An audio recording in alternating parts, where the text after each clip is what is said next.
The slap echoed through the garden like a gunshot.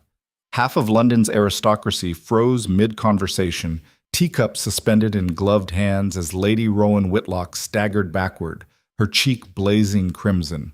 Her stepmother's hand rose again, fury twisting that beautiful, powdered face into something monstrous. Then a man's voice cut through the gasping crowd. Low, dangerous, absolute. Enough! What happened next would shatter every rule that kept women like Rowan trapped. This is a story of a woman who was struck down in public and rose to rewrite her destiny. Stay until the end to see how she turned her cage into a kingdom. Tell us in the comments what city you're watching from, and don't forget to hit that like button. The rain hammered against the windows of Whitlock Manor like accusations from the dead. Rowan stood in her father's study, her study now, though she wasn't permitted to use it, staring at the ledgers spread across the mahogany desk. The numbers told a story her stepmother didn't want her to read. 3 months since father's death, and already the estate account showed irregularities. Missing funds, unexplained expenditures, forged signatures that looked almost but not quite like her father's careful hand. "What do you think you're doing?" Rowan didn't flinch at Lady Celeste's voice, though her heart kicked against her ribs like a trapped bird. She carefully closed the ledger and turned to face the woman who had married her father 5 years ago and had been counting the days until his death ever since. Celeste Whitlock stood in the doorway like a portrait of aristocratic fury, all ivory silk and cold beauty, her blonde hair swept into an elaborate style that must have taken her maid 2 hours to perfect. At 42, she could have passed for 30, preserved by expensive creams and the kind of cruelty that kept a person sharp. "Reading," Rowan said quietly, "something father taught me to do quite well." "Your father taught you many inappropriate things." Celeste glided into the room, her skirts whispering against the Persian carpet. "Reading estate ledgers, discussing politics, riding astride like a common farm girl. He raised you as the son he never had, and look where it's left you, 23 years old, unmarried, and utterly unsuitable for polite society."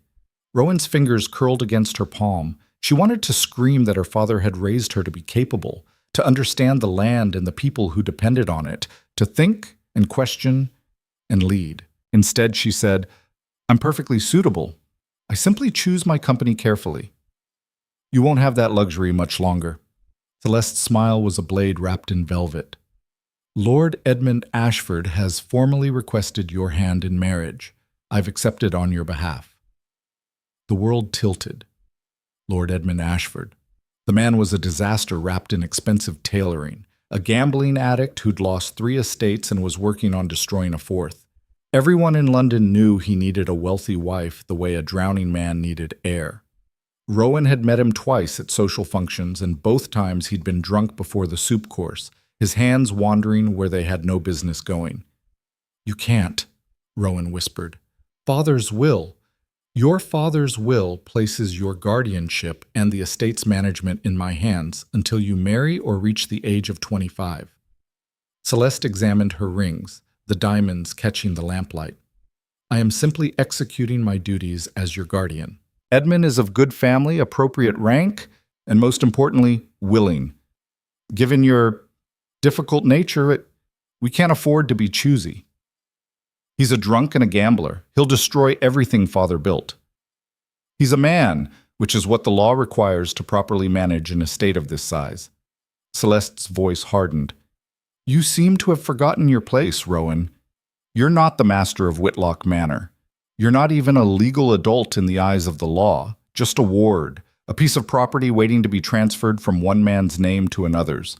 Your father may have filled your head with nonsense about your own capabilities, but the world doesn't care what he taught you. It only cares that you're a woman, and women don't inherit, they don't manage, they don't decide, they obey." Rowan's nails bit into her palms hard enough to leave crescents in her skin. "And what do you get out of this arrangement?" The smile that crossed Celeste's face was triumphant. "Why, the satisfaction of seeing you properly settled, of course. And perhaps a small consideration for the years I've spent managing your father's affairs. A townhouse in London, a portion of the quarterly rents. Edmund and I have come to a very civilized agreement about the division of assets once the marriage is finalized." There it was. the truth beneath the propriety. Celeste had been bleeding the estate slowly, carefully, but marriage would give her the perfect cover to strip it clean. Once Rowan was legally bound to a man too drunk or indebted to notice, Celeste could take everything. "I won't do it," Rowan said, her voice steadier than she felt. "I'll refuse. I'll go to the courts.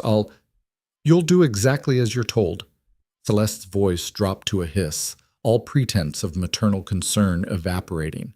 "Do you think the courts will listen to a hysterical girl over a respectable widow? Do you think society will support you if you create a scandal?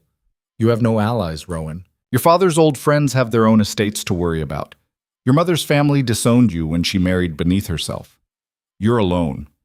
The words landed like blows because they were true. Father's death had shown Rowan exactly how precarious her position was. The solicitors had been sympathetic but clear. The law was the law. The neighboring landowners had offered condolences but no assistance. She was an unmarried woman without male protection, and in 1872, that made her barely more than a ghost. "The engagement will be announced at the Duke of Blackthorn's garden party next week," Celeste continued. "You will attend, you will smile, you will accept Edmund's attentions gracefully. And if you even think about making a scene, I will make sure every door in London closes against you. You'll be lucky to find employment as a governess in Scotland by the time I'm finished." She swept toward the door, then paused, glancing back over her shoulder. "Oh, and Rowan, stay out of your father's study. It's unseemly for a young lady to concern herself with matters of business. I've instructed the staff to report any further curiosity on your part." The door clicked shut with terrible finality. Rowan stood frozen, her mind racing. The garden party. Duke Adrian Blackthorn's famous summer gathering, where half of London's aristocracy would congregate to see and be seen, to gossip and scheme and judge. It would be the perfect stage for Celeste's theatrical production, the gracious stepmother, the reluctant but dutiful stepdaughter, the charming suitor. Only Rowan knew the truth behind the performance. She crossed to the window and pressed her forehead against the cool glass, watching rain stream down the panes. Somewhere out there in the darkness were the fields her father had taught her to manage, the tenant farms she'd visited since childhood, the villages where people knew her name and trusted the Whitlock family to treat them fairly. If Edmund took control, all of that would end. He'd raise the rents to pay his gambling debts. He'd sell off parcels to the highest bidder without thought for the people who'd worked the land for generations. He'd strip the estate to feed his vices, and Celeste would help him do it. Unless Rowan found a way to stop them. But how? The law bound her as surely as chains. Victorian society had built a cage around women, gilded and beautiful, but a cage nonetheless. Her father had tried to teach her the keys: education, understanding, capability. But none of those things mattered when the law itself said she had no right to use them. The rain intensified, drumming harder against the glass. In 7 days, she would attend the Duke's party. In 7 days, her fate would be sealed before an audience of pearls and judgment. She had exactly 1 week to find a way out of a trap that had been built by centuries of law and custom. 1 week to prove she was more than property waiting to be sold. The next 7 days passed in a fog of preparation that felt like morning. Celeste threw herself into planning Rowan's appearance with the enthusiasm of a general preparing for battle. Dressmakers came and went, pins in their mouths and measuring tapes in their hands. The gown they created was beautiful in the way a funeral flower arrangement was beautiful, all cream silk and delicate embroidery, designed to make Rowan look virginal and biddable and utterly harmless. She hated it on sight. "Stand still," Celeste snapped as the final fitting took place in Rowan's bedroom. "You fidget like a child. Edmund will expect a wife with some grace." "Edmund will be too drunk to notice if I'm standing on my head," Rowan muttered. The slap came so fast she barely saw it, Celeste's palm cracking across her cheek with enough force to snap her head sideways. The dressmaker's assistant gasped and dropped her pincushion. "You will learn respect," Celeste said softly, "or I will teach it to you. Do you understand?" Rowan's cheek burned. She could taste blood where her teeth had cut the inside of her mouth. But she met Celeste's eyes steadily and said nothing, because she'd learned something in the 3 months since her father's death. Silence could be its own form of resistance. Every time she bit back a retort, every time she swallowed her anger, She denied Celeste the satisfaction of breaking her, and more importantly, she preserved her energy for the fights that mattered. This wasn't one of them. Not yet. Celeste dismissed the dressmakers with a wave. When they were alone, she circled Rowan slowly, examining her like a horse at auction. "You could be beautiful if you tried," she mused. "You have your mother's eyes, at least. That unusual amber color, quite striking. But you waste it with this sullen defiance. Men don't want clever wives, Rowan. They want pleasant companions, ornaments for their homes, mothers for their children. If you could just learn to be softer, quieter, more like you." The words escaped before Rowan could stop them. Another slap, harder this time. "More like a woman worth keeping," Celeste finished. "But we both know that's beyond you, don't we? Your father ruined you with his absurd notions about female education. He should have married you off at 18 like every other sensible parent. Instead, he filled your head with dreams of being something more than what nature intended you to be." She moved to the door, then paused. "The coach leaves at 2 o'clock on Saturday. Wear the pearls, the ones your father gave you on your 21st birthday. Edmund will appreciate the symbolism of you wearing another man's gifts one last time." When she was gone, Rowan sank onto the edge of her bed, her hands shaking with suppressed rage. The pearls. Of course Celeste would demand the pearls. They were the last gift Father had given her before his illness took him, presented with a speech about how pearls were formed through adversity, how the oyster turned an irritant into something precious. "You'll face many irritants in your life, my dear," he'd said, clasping the strand around her neck. "Some people will try to diminish you simply because you're a woman. They'll tell you to be quiet, to be small, to accept less than you deserve. Don't let them. Turn every obstacle into strength. Make yourself precious through the very pressure they try to use to crush you." She'd laughed then, kissed his weathered cheek, and promised to remember. Now, alone in her bedroom with the taste of blood in her mouth, Rowan wondered if he'd known somehow. If he'd seen the cage that was waiting for her and tried to give her the tools to escape it. She crossed to her writing desk and pulled out a sheet of paper. Her hand hovered over the inkwell, and for a long moment she wasn't sure who to write to. There was no one, really. No cavalry coming to her rescue. No long-lost relative ready to sweep in and save her. But there were the estate records, the ledgers she'd memorized before Celeste had locked her out of the study, the pattern of missing funds and forged signatures. If she could document it properly, if she could prove fraud. But who would listen to her? A woman's testimony held no legal weight without a man's corroboration. And Celeste had been careful. The forgeries were good. A court would never take Rowan's word over a respectable widow's. She set down the pen without writing anything and moved to the window instead. The estate stretched out before her in the late afternoon light, rolling fields of wheat and barley, tenant cottages sending up threads of smoke from dinner fires, the river cutting through the valley like a silver ribbon. Her inheritance, her responsibility, her prison. In 3 days, she would stand in the Duke of Blackthorn's gardens and accept the admiration of a man who saw her as a solution to his debts. Society would applaud. Celeste would triumph, and Rowan would spend the rest of her life watching everything her father built crumble under Edmund's careless, drunken hands, unless she found another way. She pressed her palm against the window glass, feeling the coolness seep into her skin. The Duke of Blackthorn. She'd never met the man, though his reputation preceded him. 35 years old, unmarried by choice, rumored to be one of the shrewdest political minds in England. He'd inherited young and built his power through careful alliances and calculated risks. Some said he was cold. Others said he was merely intelligent enough to recognize that sentiment was a luxury he couldn't afford. What would a man like that see when he looked at her? Another society debutante, a pawn in someone else's game, or someone who understood exactly what it meant to be trapped by circumstances beyond your control? A dangerous thought flickered through her mind, so reckless and desperate that she almost laughed. But it wouldn't leave her alone.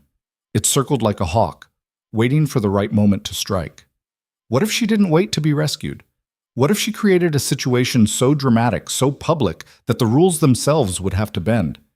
The idea terrified her, but then again, so did spending the rest of her life as Edmund Ashford's wife. She had 3 days to decide if desperation was stronger than fear. Saturday arrived with cruel perfection, Blue skies, gentle breeze, and weather so lovely it seemed to mock Rowan's inner turmoil. She dressed mechanically, letting her maid arrange her hair and fasten the hated pearls around her throat. The cream silk gown fit perfectly, of course. Celeste had made sure of that. Rowan looked exactly like what she was supposed to be, a refined young lady ready to be handed off to the highest bidder. Only her eyes betrayed her. In the mirror they looked wild, almost feverish. She forced herself to blink slowly, to breathe deeply, to project the calm indifference that would get her through the next few hours. "Beautiful," Celeste declared when Rowan descended to the entrance hall. "Absolutely perfect. Edmund won't be able to take his eyes off you." "That's what I'm afraid of," Rowan thought, but didn't say. The journey to Blackthorn Hall took 40 minutes of excruciating small talk. Celeste spent the entire ride coaching Rowan on proper behavior. Smile, but not too broadly. Speak, but not too often. Show interest in Edmund's conversation, no matter how tedious it became. "This is your future, Rowan," she said as the coach turned through massive iron gates. "I suggest you embrace it gracefully." Rowan said nothing. She was too busy memorizing everything: the angle of the afternoon sun, the scent of roses drifting through the open window, the feeling of her heart beating too fast in her chest. Because somehow, she knew, whatever happened in the next few hours would change everything. Blackthorn Hall rose before them like something out of a Gothic novel, all stone and towers and windows that caught the light like watching eyes. The grounds were immaculate, the gardens a riot of summer blooms arranged in patterns too perfect to be accidental. Servants in black and gold livery directed their coach to the circular drive where dozens of other carriages were already disgorging London's finest families. Rowan stepped down onto the gravel, her legs unsteady beneath layers of silk. Around her the aristocracy preened and gossiped, jewels flashing in the sunlight. She recognized faces from other parties, other obligations: Lady Pemberton with her cutting tongue, Lord Hastings with his wandering hands, the Marchioness of Waverley who'd once told Rowan's father that educating daughters was a waste of perfectly good money. And there, near the entrance to the gardens, was Edmund Ashford. He looked better than she'd expected, his dark hair neatly combed, his jacket free of obvious stains. But she could see the telltale signs if she looked closely enough: the slight tremor in his hands, the redness around his eyes, the way he swayed almost imperceptibly even while standing still. He'd fortified himself with liquid courage before arriving.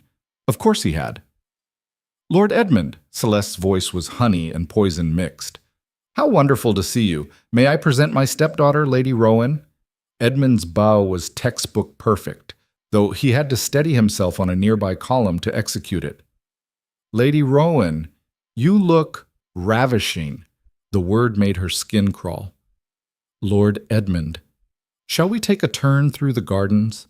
He offered his arm, and Rowan had no choice but to accept it. His grip was too tight, possessive even in this simple gesture. "I'm eager to discuss our future together." Celeste beamed like she'd just brokered world peace. "What a lovely idea. I'll just refresh myself inside. You two young people enjoy getting to know each other better." And just like that, Rowan was alone with the man who was supposed to become her husband. They walked in silence for a moment, Edmund navigating the graveled paths with the exaggerated care of someone trying not to appear drunk. Other guests nodded to them as they passed, and Rowan could feel the weight of their speculation. Lord Edmund Ashford and Lady Rowan Whitlock. How convenient, how very financially prudent. "Your stepmother tells me you enjoy reading," Edmund said finally. "Novels, I suppose, Gothic romances and such?" "Estate management, actually," Rowan replied. "Agricultural theory, land law." He laughed, a brain sound that made her wince. "Good God, you're serious? Celeste warned me you had peculiar interests, but I assumed she was exaggerating." He squeezed her arm tighter, steering her toward a more secluded section of the garden. "Don't worry, once we're married, I'll break you of these odd habits. A wife should have more suitable hobbies. Needlework, watercolors, charity work, perhaps, though not too much. Don't want you getting ideas above your station." "And what exactly is my station?" Rowan asked quietly. "Why, beneath mine, of course." He said it so casually, as if it were the most obvious thing in the world. "You're a woman, a pretty one, I'll grant you, and well-connected enough. But you seem to have forgotten that your value lies in what you bring to the marriage, your inheritance, your breeding potential. Not in these absurd notions about managing estates or understanding business. They'd reached a rose arbor, relatively private despite the crowd.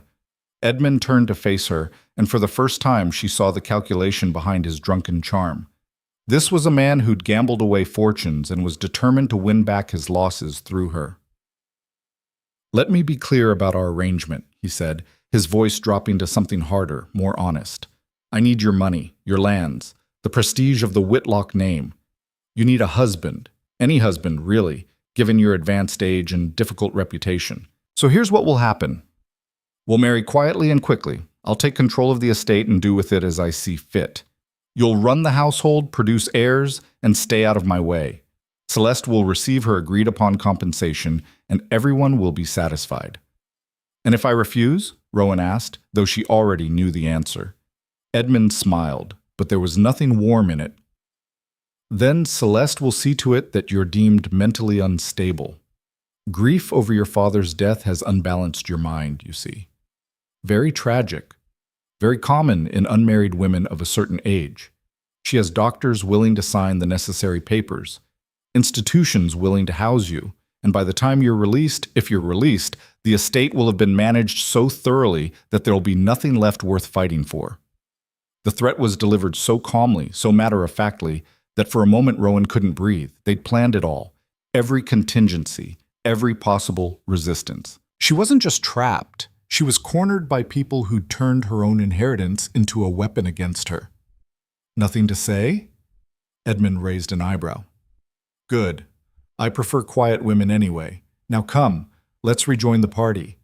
I want everyone to see how well we suit each other." He reached for her arm again, but Rowan stepped back. "No." "I beg your pardon?" "I said no." Her voice was steady even though her hands were shaking. "I won't marry you. I won't hand over my estate. I won't be managed or controlled or threatened into submission. You can tell Celeste." The blow came out of nowhere. Edmund's fist caught her shoulder, spinning her around and sending her stumbling into the rose bushes. Thorns tore at her gown and skin as she caught herself, gasping in pain and shock. "Stupid bitch," Edmund hissed, advancing on her. "You think you have a choice? You think anyone cares what you want?" But before he could reach her, a commotion from the main garden cut through the afternoon air. Voices raised in alarm, someone screaming, and then Celeste appeared around the corner of the arbor, her face a mask of maternal concern that didn't quite hide the triumph underneath. "Rowan!" She rushed forward, ignoring Edmund entirely. "My dear girl, are you all right? Lord Edmund just told me you've been feeling unwell. The heat, perhaps, or the excitement. Come, let's get you inside where it's cooler." Rowan understood immediately. This was the trap closing. If she went with Celeste now, if she allowed herself to be led away in front of witnesses looking unwell, it would be the first piece of evidence in declaring her unstable. The beginning of the end. "I'm perfectly fine," Rowan said, straightening despite the pain in her shoulder. "I just tripped. How clumsy of me." "Nonsense. You look flushed, disoriented." Celeste reached for her, and this time her grip was iron beneath the silk gloves. "We really must get you somewhere quiet. Perhaps the Duke has a room where you can lie down." "I don't need to lie down." Rowan pulled away, harder this time. "I need you to stop touching me." The words rang out louder than she'd intended. Several nearby guests turned to look, their conversations faltering. Rowan could see the calculation in Celeste's eyes, the slight widening of her pupils, the tightening of her mouth. This wasn't going according to plan. Good. "Rowan," Celeste said, her voice dropping to a hiss that only the two of them could hear. "You're making a scene. Stop this at once." "Or what?" Rowan asked, and she was surprised by the steadiness in her own voice. "You'll hit me again? Oh wait, that's your specialty, isn't it? Striking me where it won't show, where no one will believe it happened?" More heads turning now, more conversations dying. The crowd was starting to gather, drawn by the promise of scandal the way wolves were drawn to blood. Celeste's face went white with fury. "You ungrateful little—" And that's when her hand came up. The slap echoed through the garden like a pistol shot. Rowan's head snapped to the side, pain exploding across her cheek. The world tilted, sounds becoming muffled and strange. She could taste blood again, seemed like she was always tasting blood these days. Her vision swam with tears she refused to shed. But she didn't fall. She stood there, one hand pressed to her burning cheek, and looked Celeste dead in the eyes. The garden had gone absolutely silent. 50 aristocrats frozen in a tableau of shock, their teacups and champagne flutes suspended mid-sip. Even the birds seemed to have stopped singing. Celeste's hand rose again, higher this time, trembling with rage. "You will learn your place. That's enough." The voice cut through the garden like a blade through silk, low, masculine, and absolutely commanding. Every head in the vicinity swiveled toward its source. A man stood at the entrance to the arbor, tall and broad-shouldered in impeccably tailored black. His hair was dark, touched with silver at the temples, and his eyes were the pale gray of winter ice.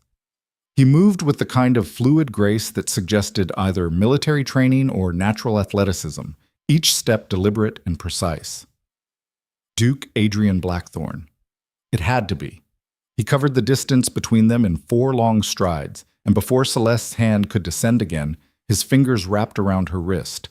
Not hard enough to bruise, but with absolute, implacable control. "Madame," he said quietly, "you will remove yourself from my property immediately." The crowd gasped. Celeste went rigid, her face cycling through shock, outrage, and calculation in rapid succession. "Your Grace, I'm afraid you misunderstand. This girl is my ward, and she's been taken ill. I was simply trying to— I saw what you were trying to do." The Duke's voice remained calm, but there was steel underneath that made even Rowan's breath catch. "I saw the first blow, the second, and I will not tolerate violence against women on my grounds, regardless of your supposed authority over them." He released Celeste's wrist and turned to Rowan. Up close, his eyes were extraordinary, cold and assessing, but not cruel. More like someone who saw too much and felt the weight of that vision. "Lady Rowan Whitlock," he said, and it wasn't a question. "I believe we've not been formally introduced, though I knew your father. He was a good man. You have his eyes." Rowan couldn't speak. Her cheek throbbed, her shoulder ached where Edmund had struck her, and the entire aristocracy of London was staring at her like she was a theatrical performance they hadn't expected. "Your Grace," Celeste tried again, her voice taking on a pleading quality that Rowan had never heard before. "Surely you understand—" "I understand perfectly." The Duke's attention swung back to her, and Rowan saw Celeste actually flinch. "You struck an unmarried young woman in public. You attempted to do so again. These are facts witnessed by approximately half of London's peerage. What I don't understand is why you believe I would allow it to continue." Edmund, who'd been frozen in shock until now, finally found his voice. "See here, Blackthorne. Lady Celeste has every right to discipline her ward. Lord Edmund?" The Duke didn't even look at him. "You're drunk at 3 in the afternoon. Your gambling debts are common knowledge. And from the torn state of Lady Rowan's gown and the bruise forming on her shoulder, I suspect you had a hand in this situation as well. I suggest you remain silent before I have you removed alongside her stepmother." Edmund's mouth opened and closed soundlessly. Around them, the crowd had swelled to include nearly every guest at the party, all of them watching with the rapt attention usually reserved for opera finales. The Duke turned back to Rowan, and when he spoke again, his voice was pitched for the audience. "Lady Rowan, I'm offering you my protection. You may stay here at Blackthorne Hall as my guest for as long as you require. No one will strike you. No one will force you into an unwanted marriage. You have my word as a gentleman and a peer of the realm." The world seemed to stop spinning. Rowan stared at him, trying to understand what had just happened. He was offering her sanctuary, in front of witnesses, in front of the very people whose approval made or broke reputations in London society. It was scandalous, outrageous, completely inappropriate for an unmarried woman to stay under the roof of an unmarried man. It was also the only lifeline anyone had thrown her since her father died. "Your Grace," she managed, her voice hoarse, "I couldn't possibly impose— It's not an imposition.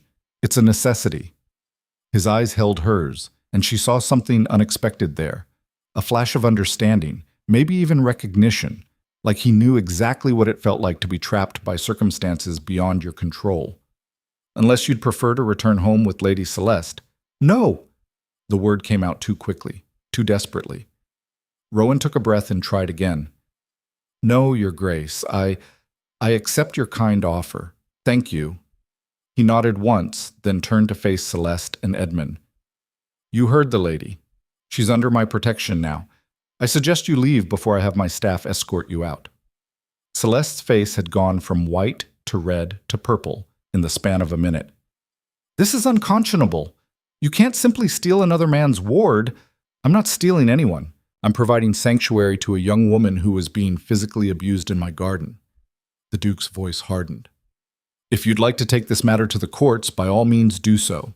I'm sure a judge will be fascinated to hear about how you struck your ward in front of 50 witnesses, many of whom are titled peers who will happily testify. Shall we discuss it with my solicitor? The threat landed perfectly.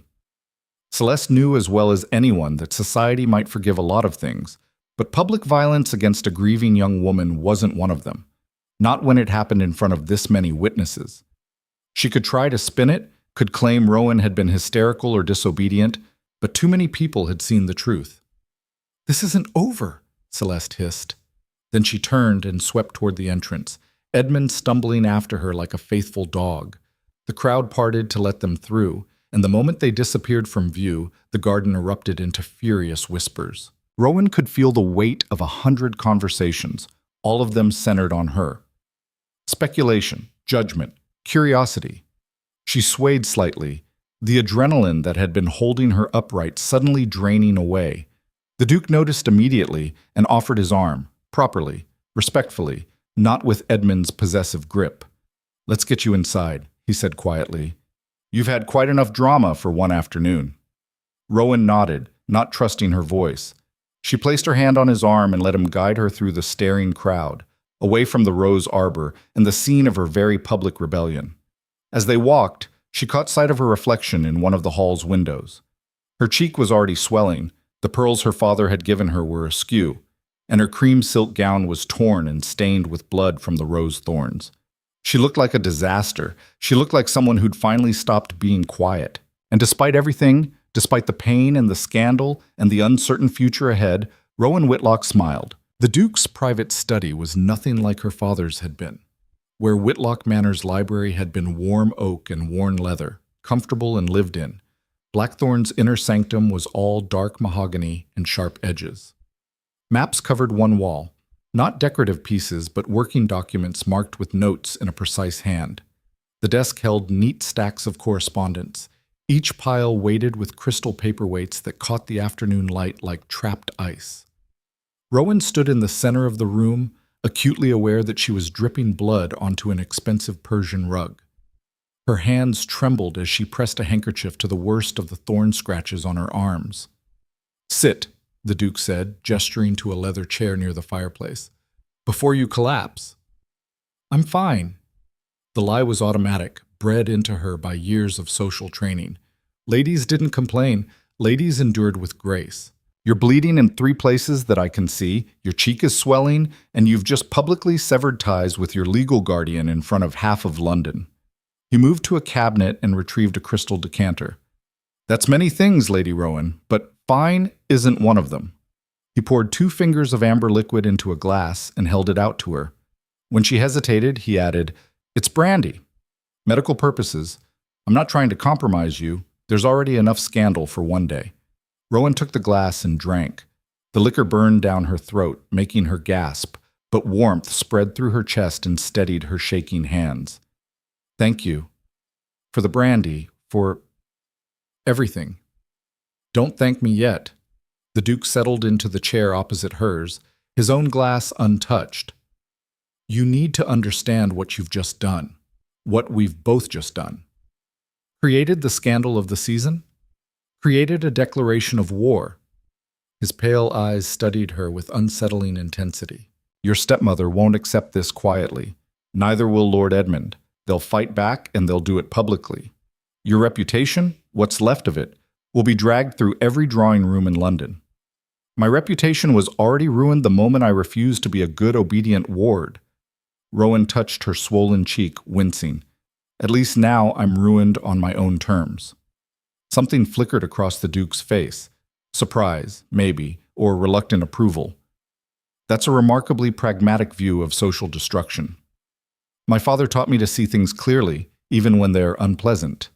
She met his gaze directly, refusing to look away even though every instinct screamed that it was improper to challenge a duke. Which is why I need to know, why did you help me? You don't know me. My problems aren't your responsibility, and taking me in will damage your standing with half the families out there. Half the families out there are fools who mistake cruelty for propriety. He lifted his glass, studying the way light refracted through the brandy. Your father and I served together briefly in the House of Lords before his illness.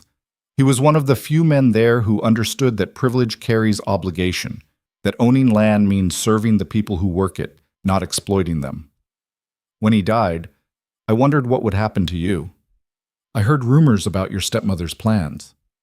Then you knew, before today. It wasn't a question. I knew she was maneuvering to marry you to Edmund Ashford. I knew Edmund's debts. I suspected abuse, though I had no proof until I saw her strike you. He set down his glass with careful precision. What I didn't know was whether you'd have the courage to resist. Most women in your position wouldn't have. They'd have married Edmund, accepted their fate, and spent the rest of their lives in gilded misery. I'm not most women. No, he agreed quietly. You're not. Which is why I'm going to be very clear about what happens next. You can stay here under my protection. A guest, nothing more. But there are conditions. Rowan's spine stiffened. What kind of conditions? First, you'll occupy the East Wing. It has its own entrance, its own staff. We'll observe every possible propriety to minimize the scandal. Second, you'll be honest with me about your stepmother's plans and your estate's situation. If I'm going to help you, I need to know exactly what we're fighting. And third, he leaned forward, his expression hardening. You'll stop pretending you're fine when you're not. Strength isn't the same as invulnerability, and I won't have you collapsing in my hallway because you were too proud to admit you needed help. The brandy had made her bold. And what do you get from this arrangement? No one does something for nothing, Your Grace, especially not dukes. A smile ghosted across his lips, there and gone so quickly she almost missed it. You're right to be suspicious. But the answer is simpler than you think. I'm bored. Running estates and attending Parliament and making strategic marriages for other people's children, it's all deadly dull. You, Lady Rowan, are the most interesting thing to happen in London in years. Consider this an investment in my own entertainment. She didn't believe him. Not entirely. Men like Adrian Blackthorne didn't act on whims or boredom. There was calculation here, strategy she couldn't yet see. But whatever his real reasons, they'd given her a chance she wouldn't have had otherwise. Then I accept your conditions, Rowan said. All of them, including the honesty. She took a breath. My stepmother has been embezzling from the estate for at least 6 months. She's forged signatures on lease agreements, sold off parcels of land without proper documentation, and hired her own solicitor to help hide the transactions. If she'd succeeded in marrying me to Edmund, they planned to strip the estate completely and claim mismanagement. By the time anyone noticed, there'd be nothing left worth saving. The Duke's expression didn't change, but his fingers tightened fractionally on his glass. Do you have proof? Copies of ledgers, account discrepancies, nothing that would stand up in court without corroboration, but enough to show the pattern. She'd hidden them in her room at Whitlock Manor, pressed between the pages of agricultural treatises she knew Celeste would never open. The problem is that my testimony alone is worthless. I'm an unmarried woman. The law doesn't consider me competent to manage my own affairs, let alone accuse my guardian of fraud. But I'm a duke. My testimony carries considerable weight.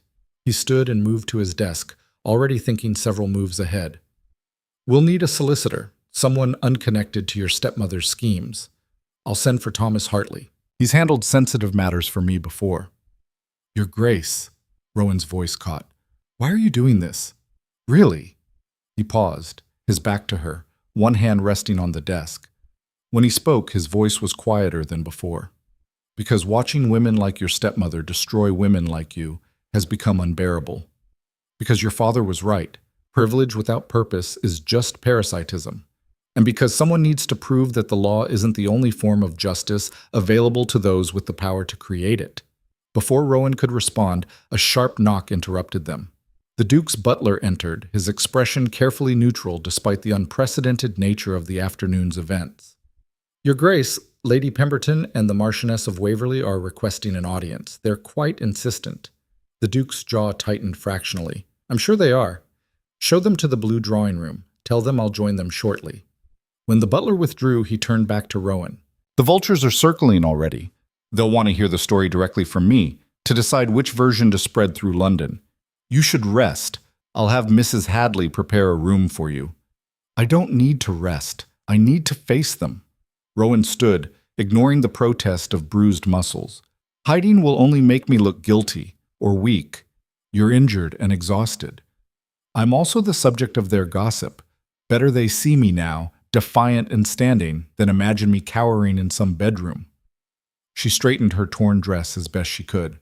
Besides, if I'm going to survive in your household, I need to establish that I'm here by choice, not as some victim you rescued. Victims can be dismissed. Women who make choices are harder to ignore. The Duke studied her for a long moment, and Rowan had the distinct impression she was being evaluated according to criteria she didn't fully understand. Finally, he nodded. Very well. But follow my lead. Lady Pemberton is a viper who trades in reputations, and the Marchioness has the memory of an elephant and the vindictiveness of a scorpion. They'll try to make you stumble. Good thing I've had practice not falling then. They walked side by side through Blackthorn Hall's corridors, and Rowan couldn't help but notice how the servants' eyes followed them. By tomorrow morning, every detail of this afternoon would be common knowledge below stairs. By tomorrow evening, it would be in every society paper in London. The blue drawing room lived up to its name. Silk wallpaper in shades of azure and sapphire, furniture upholstered in navy velvet, and windows overlooking the gardens where her world had shattered an hour ago. Lady Pemberton and the Marchioness sat like opposing generals, teacups balanced on their knees, their faces masks of polite concern that barely hid rabid curiosity. Your Grace, Lady Pemberton began, rising in a rustle of expensive taffeta. We felt compelled to call after that dreadful scene in the gardens. Such shocking behavior from Lady Celeste. We wanted to assure you of our support in this difficult situation. Translation. They wanted the full story to disseminate at tonight's dinner parties. How kind, the Duke said smoothly. May I present Lady Rowan Whitlock, who will be staying with us as our guest. Rowan executed a perfect curtsy despite her torn dress and bleeding arms, years of training overriding pain and exhaustion. Lady Pemberton, Marchioness. The Marchioness's eyes raked over her, cataloging every detail. My dear girl, you look positively ravaged. What on earth provoked your stepmother to such violence? I refused to marry a man I didn't love, Rowan said simply. Apparently that constitutes grounds for assault in some households. Lord Edmund, yes, Lady Pemberton's lips pursed.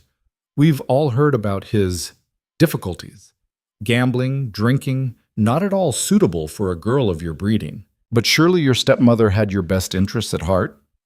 My stepmother had her bank account's best interests at heart. The words came out harder than Rowan intended, but she was tired of pretending. She wanted to marry me to Edmund so they could drain my inheritance together. When I refused, she struck me. The Duke intervened. That's the entire story.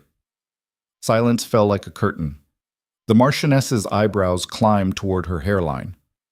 Well, she said finally, that's certainly direct. It's the truth. Rowan met her gaze steadily. I understand that truth isn't always welcome in society drawing rooms, but I've discovered I no longer have the patience for pretty lies. My stepmother is a fraud and an abuser. Edmund Ashford is a drunk who would have destroyed my father's legacy. If acknowledging that ruins my reputation, so be it. At least I'll be ruined honestly. Lady Pemberton's fan snapped open, a sure sign of scandal-induced excitement. Your Grace, surely you understand the position this puts you in. Harboring an unmarried woman, however justified your initial intervention, the talk will be absolutely vicious. Let them talk. The Duke's voice cut through the room like a blade. I've weathered worse than society gossip, and frankly, if London's matrons are more concerned about propriety than violence against women, that tells me everything I need to know about their priorities. The Marchioness leaned back in her chair, a calculating look entering her eyes. You know, Blackthorn, I've always admired your tendency toward decisive action. And if we're speaking honestly, she glanced at Rowan, I never liked Celeste Whitlock. Too clever by half, and that's coming from someone who makes cleverness a profession. If the girl says she's been defrauded, I'm inclined to believe her. Constance, Lady Pemberton gasped. You can't possibly… Can't I? I've known 4 generations of Whitlocks, every one of them honest to a fault. Then Celeste marries into the family, and suddenly there are unexplained financial troubles. The old Earl dies under suspicious circumstances, and the daughter is being forced into a disastrous marriage? The Marchioness fixed her friend with a steely gaze. Use your head, Millicent. The mathematics alone tell the story. Rowan felt something unfamiliar bloom in her chest. Hope, perhaps, or the first stirrings of allies in an unexpected place. Thank you, Marchioness. Don't thank me yet, child. I'm not doing this out of altruism. I despise injustice, particularly when it's wrapped in false piety, and I especially despise watching intelligent women destroyed by venal ones. She set down her teacup with decisive finality. You'll have my support in society. It won't protect you from all the gossip, but it should provide some insulation. Mine as well, Lady Pemberton added reluctantly, clearly seeing which way the wind was blowing. Though really, Your Grace, you must consider a chaperone. Mrs. Weatherby, perhaps? She's ancient and unimpeachable. Her very presence would silence at least half the impropriety concerns. The Duke inclined his head. An excellent suggestion. I'll send for her this evening. After the ladies departed, laden with enough scandal to fuel a month of tea parties, Rowan sank into one of the blue velvet chairs, suddenly aware of how much every part of her body hurt. That went better than expected, the Duke observed. The Marchioness called me child and said I look ravaged. I'm not sure better is the word I'd use. She also pledged her support, which in society terms is worth more than gold. Lady Pemberton will follow suit because she won't want to be on the wrong side of Constance Waverley. He moved to the window, looking out at the gardens where servants were discreetly cleaning up after the party. You handled that well. Most people stumble when confronted by those two. Most people haven't spent the last 3 months learning to navigate daily battles with Celeste. Rowan touched her cheek gingerly. The swelling had gotten worse. This is just a different arena. Yes, but this arena has rules that might actually work in your favor if we play our cards correctly. He turned back to face her. Your stepmother will retaliate. You need to be prepared for that. What can she do? She's lost her claim to guardianship. Her scheme with Edmund is exposed. Her reputation is still intact outside the witnesses to this afternoon's events. To the wider world, she's a grieving widow trying to care for a difficult stepdaughter. She'll spin today's incident as you having a hysterical breakdown, claim she was trying to help, accuse me of manipulation. The Duke's expression hardened. And she'll have Edmund testify to your instability. By tomorrow night, half of London will believe you're mad. The words hit like ice water. Rowan had been so focused on escaping that she hadn't thought through the next battle. So what do? We get ahead of the narrative. Hartley will start gathering evidence of her fraud.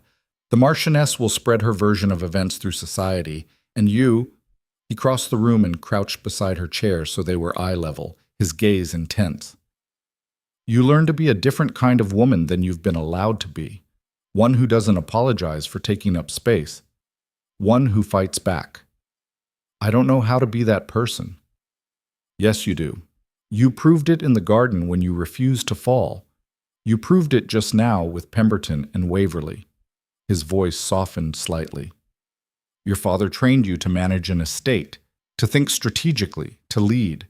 The only difference now is the battlefield. Same skills, different enemy. A knock at the door interrupted them. The butler again, looking even more uncomfortable than before. Your Grace, there's a situation.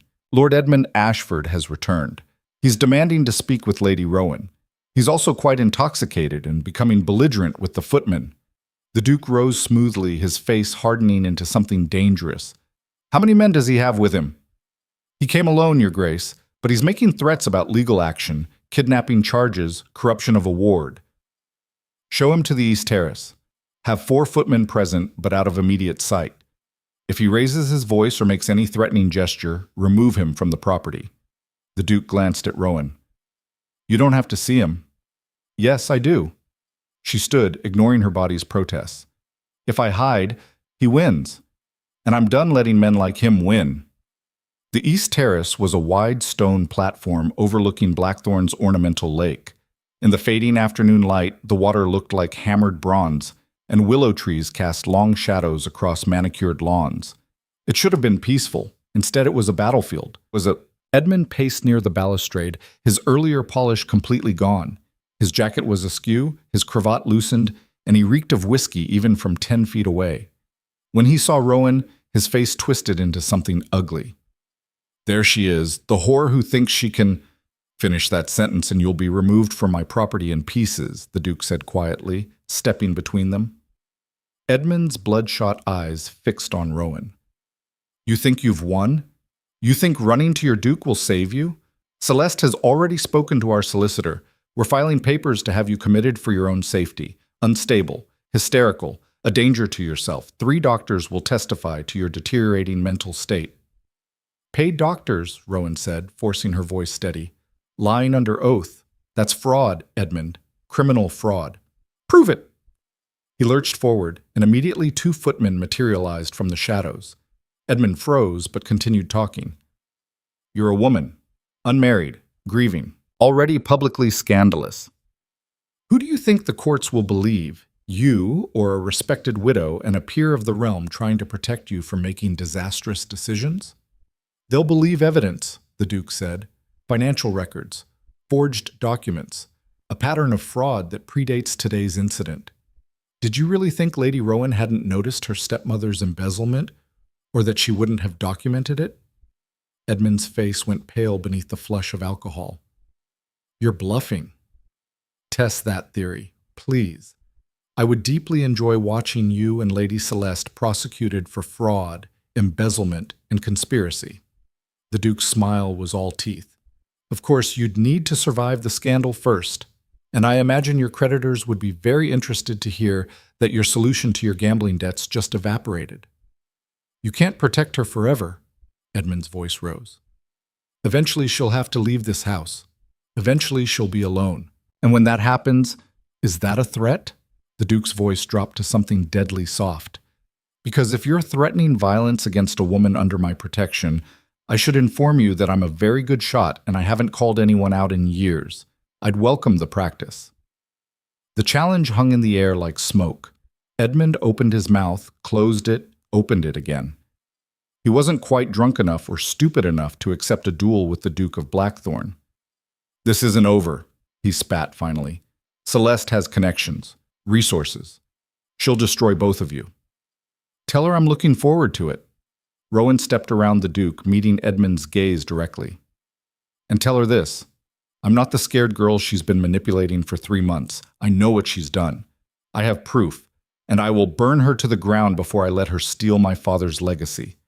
Edmund stared at her, seeming to really see her for the first time. Whatever he saw made him take an involuntary step backward. You're insane, he whispered. No, I'm finally angry enough to stop being polite. Rowan's voice could have cut glass. Get off this property, and if you ever threaten me again, the Duke won't need to call you out. I'll do it myself. The footmen moved in smoothly, flanking Edmund on either side. He let himself be escorted away, but at the terrace steps he turned back one last time. You'll regret this, both of you. When he was gone, Rowan's legs finally gave out. She caught herself on the balustrade, her hands shaking so violently she could barely grip the stone. That was either the bravest or most foolish thing I've ever witnessed, the Duke said quietly. I haven't decided which. Both, probably. Rowan's laugh came out brittle. I just threatened to duel a man. Ladies don't duel. Ladies don't threaten. Ladies don't survive what you're facing by following the rules that were designed to keep them powerless. He moved to stand beside her, not touching, but present. You did well. Better than well. You showed him that you're not afraid. I'm terrified. Good. Fear keeps you sharp. It's only dangerous when it paralyzes you. He was quiet for a moment, then added, Edmund wasn't lying, you know. Celeste will fight back. Harder than before. She has too much to lose now to give up quietly. I know. Rowan stared out at the lake, watching the last light fade from the sky. But I'm done being quiet too. The next 3 days passed in a strange limbo between normalcy and chaos. Mrs. Weatherby arrived, a formidable woman in her 70s who'd chaperoned half the debutantes in London and whose presence immediately lent legitimacy to the household arrangement. Solicitor Thomas Hartley came with his clerk, spending hours reviewing the documents Rowan had managed to retrieve from Whitlock Manor before Celeste could destroy them. And London society erupted. The morning papers were savage. Some portrayed Rowan as a victim rescued by a noble duke. Others painted her as an ungrateful ward who'd manufactured accusations to escape her duty. The most vicious suggested she'd seduced the duke and orchestrated the entire scandal to trap him into marriage. "Listen to this one," Mrs. Weatherby said at breakfast, reading from the Times with evident disgust. "Sources close to the family suggest Lady R has long exhibited tendencies toward hysteria and inappropriate behavior. Her late father's indulgence in educating her beyond her station may have contributed to delusions of capability unsuited to her sex." She threw down the paper. "Utter rot. I knew your father, child. He was one of the few sensible men in England." "They're trying to make me sound insane," Rowan said quietly, pushing eggs around her plate without eating, "building the case for commitment." "They're failing." Hartley looked up from his own stack of newspapers. "For every article questioning your sanity, there are 2 defending your actions.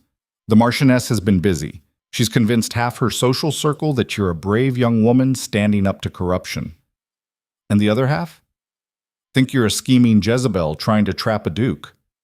He said it matter-of-factly, without judgment. "But public opinion is fractured enough that Celeste can't simply declare you mad and be believed. She'll need to do something more dramatic." The duke, who'd been reading correspondence, looked up sharply. "What are you thinking?" "That she's been too quiet since the garden party. No public statements, no counter-accusations. For someone who just lost control of a substantial estate, she's remarkably restrained." Hartley tapped the table thoughtfully. "Either she's preparing something significant, or she's already set it in motion and we haven't seen the effects yet." "Comforting thought," Rowan muttered. "It's meant to be realistic, not comforting." But Hartley's expression wasn't unkind. "You need to understand what you're dealing with, Lady Rowan. Your stepmother isn't just protecting her financial interests. She's fighting for her entire future. If your accusations stick, she loses everything: money, status, reputation. People in that position become dangerous." That night, Rowan couldn't sleep. She paced her room in the East Wing, watching moonlight paint silver patterns across the floor. Every sound made her jump. Was that footsteps in the hall? A door opening? Was Celeste bribing servants, sending spies, planning something worse? She was being paranoid. She knew she was being paranoid, but paranoia felt like the only rational response. A soft knock at her door made her spin around, heart hammering. "Who is it?" "The Duke. I saw your light. May I come in?" Rowan hesitated, then remembered Mrs. Weatherby was asleep 3 doors down, and propriety had already been sacrificed weeks ago. "Yes." He entered carrying 2 glasses and a familiar crystal decanter. "You're awake. I'm awake. Might as well be awake together." "Is this proper?"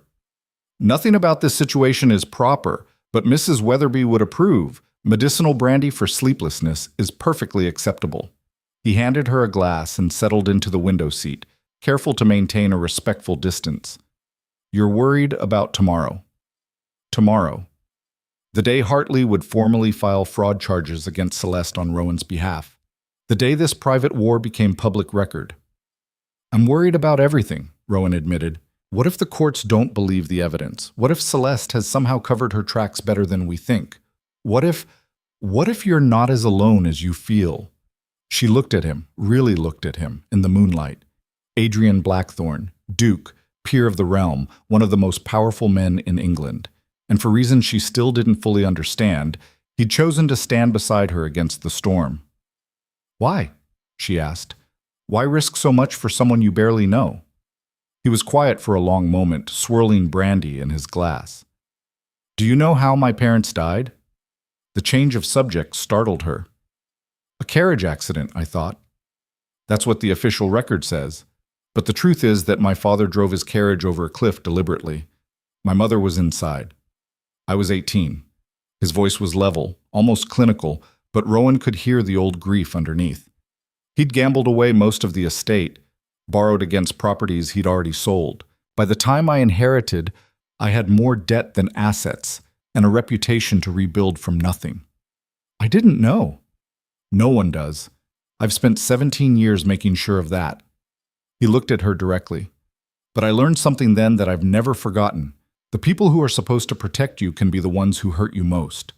And society will forgive them for it as long as they maintain the proper appearance. So this is about your parents. This is about not watching another person be destroyed by the system that protects abusers simply because they're respectable. He set down his glass. You remind me of who I was at 18, trapped, desperate, but too stubborn to surrender. Someone helped me then. A solicitor who could have walked away but chose to fight instead. I'm returning the favor. Before Rowan could respond, a commotion erupted downstairs, shouting, the sound of the front door crashing open, running feet. They both moved at once, reaching the hallway just as Mrs. Weatherby emerged from her room in a nightcap and wrapper. What in heaven's name? The butler appeared at the top of the stairs, his face pale. Your Grace, there's been an incident, a fire at Whitlock Manor. The entire west wing is engulfed. The world tilted. Rowan grabbed the banister to keep from falling. What?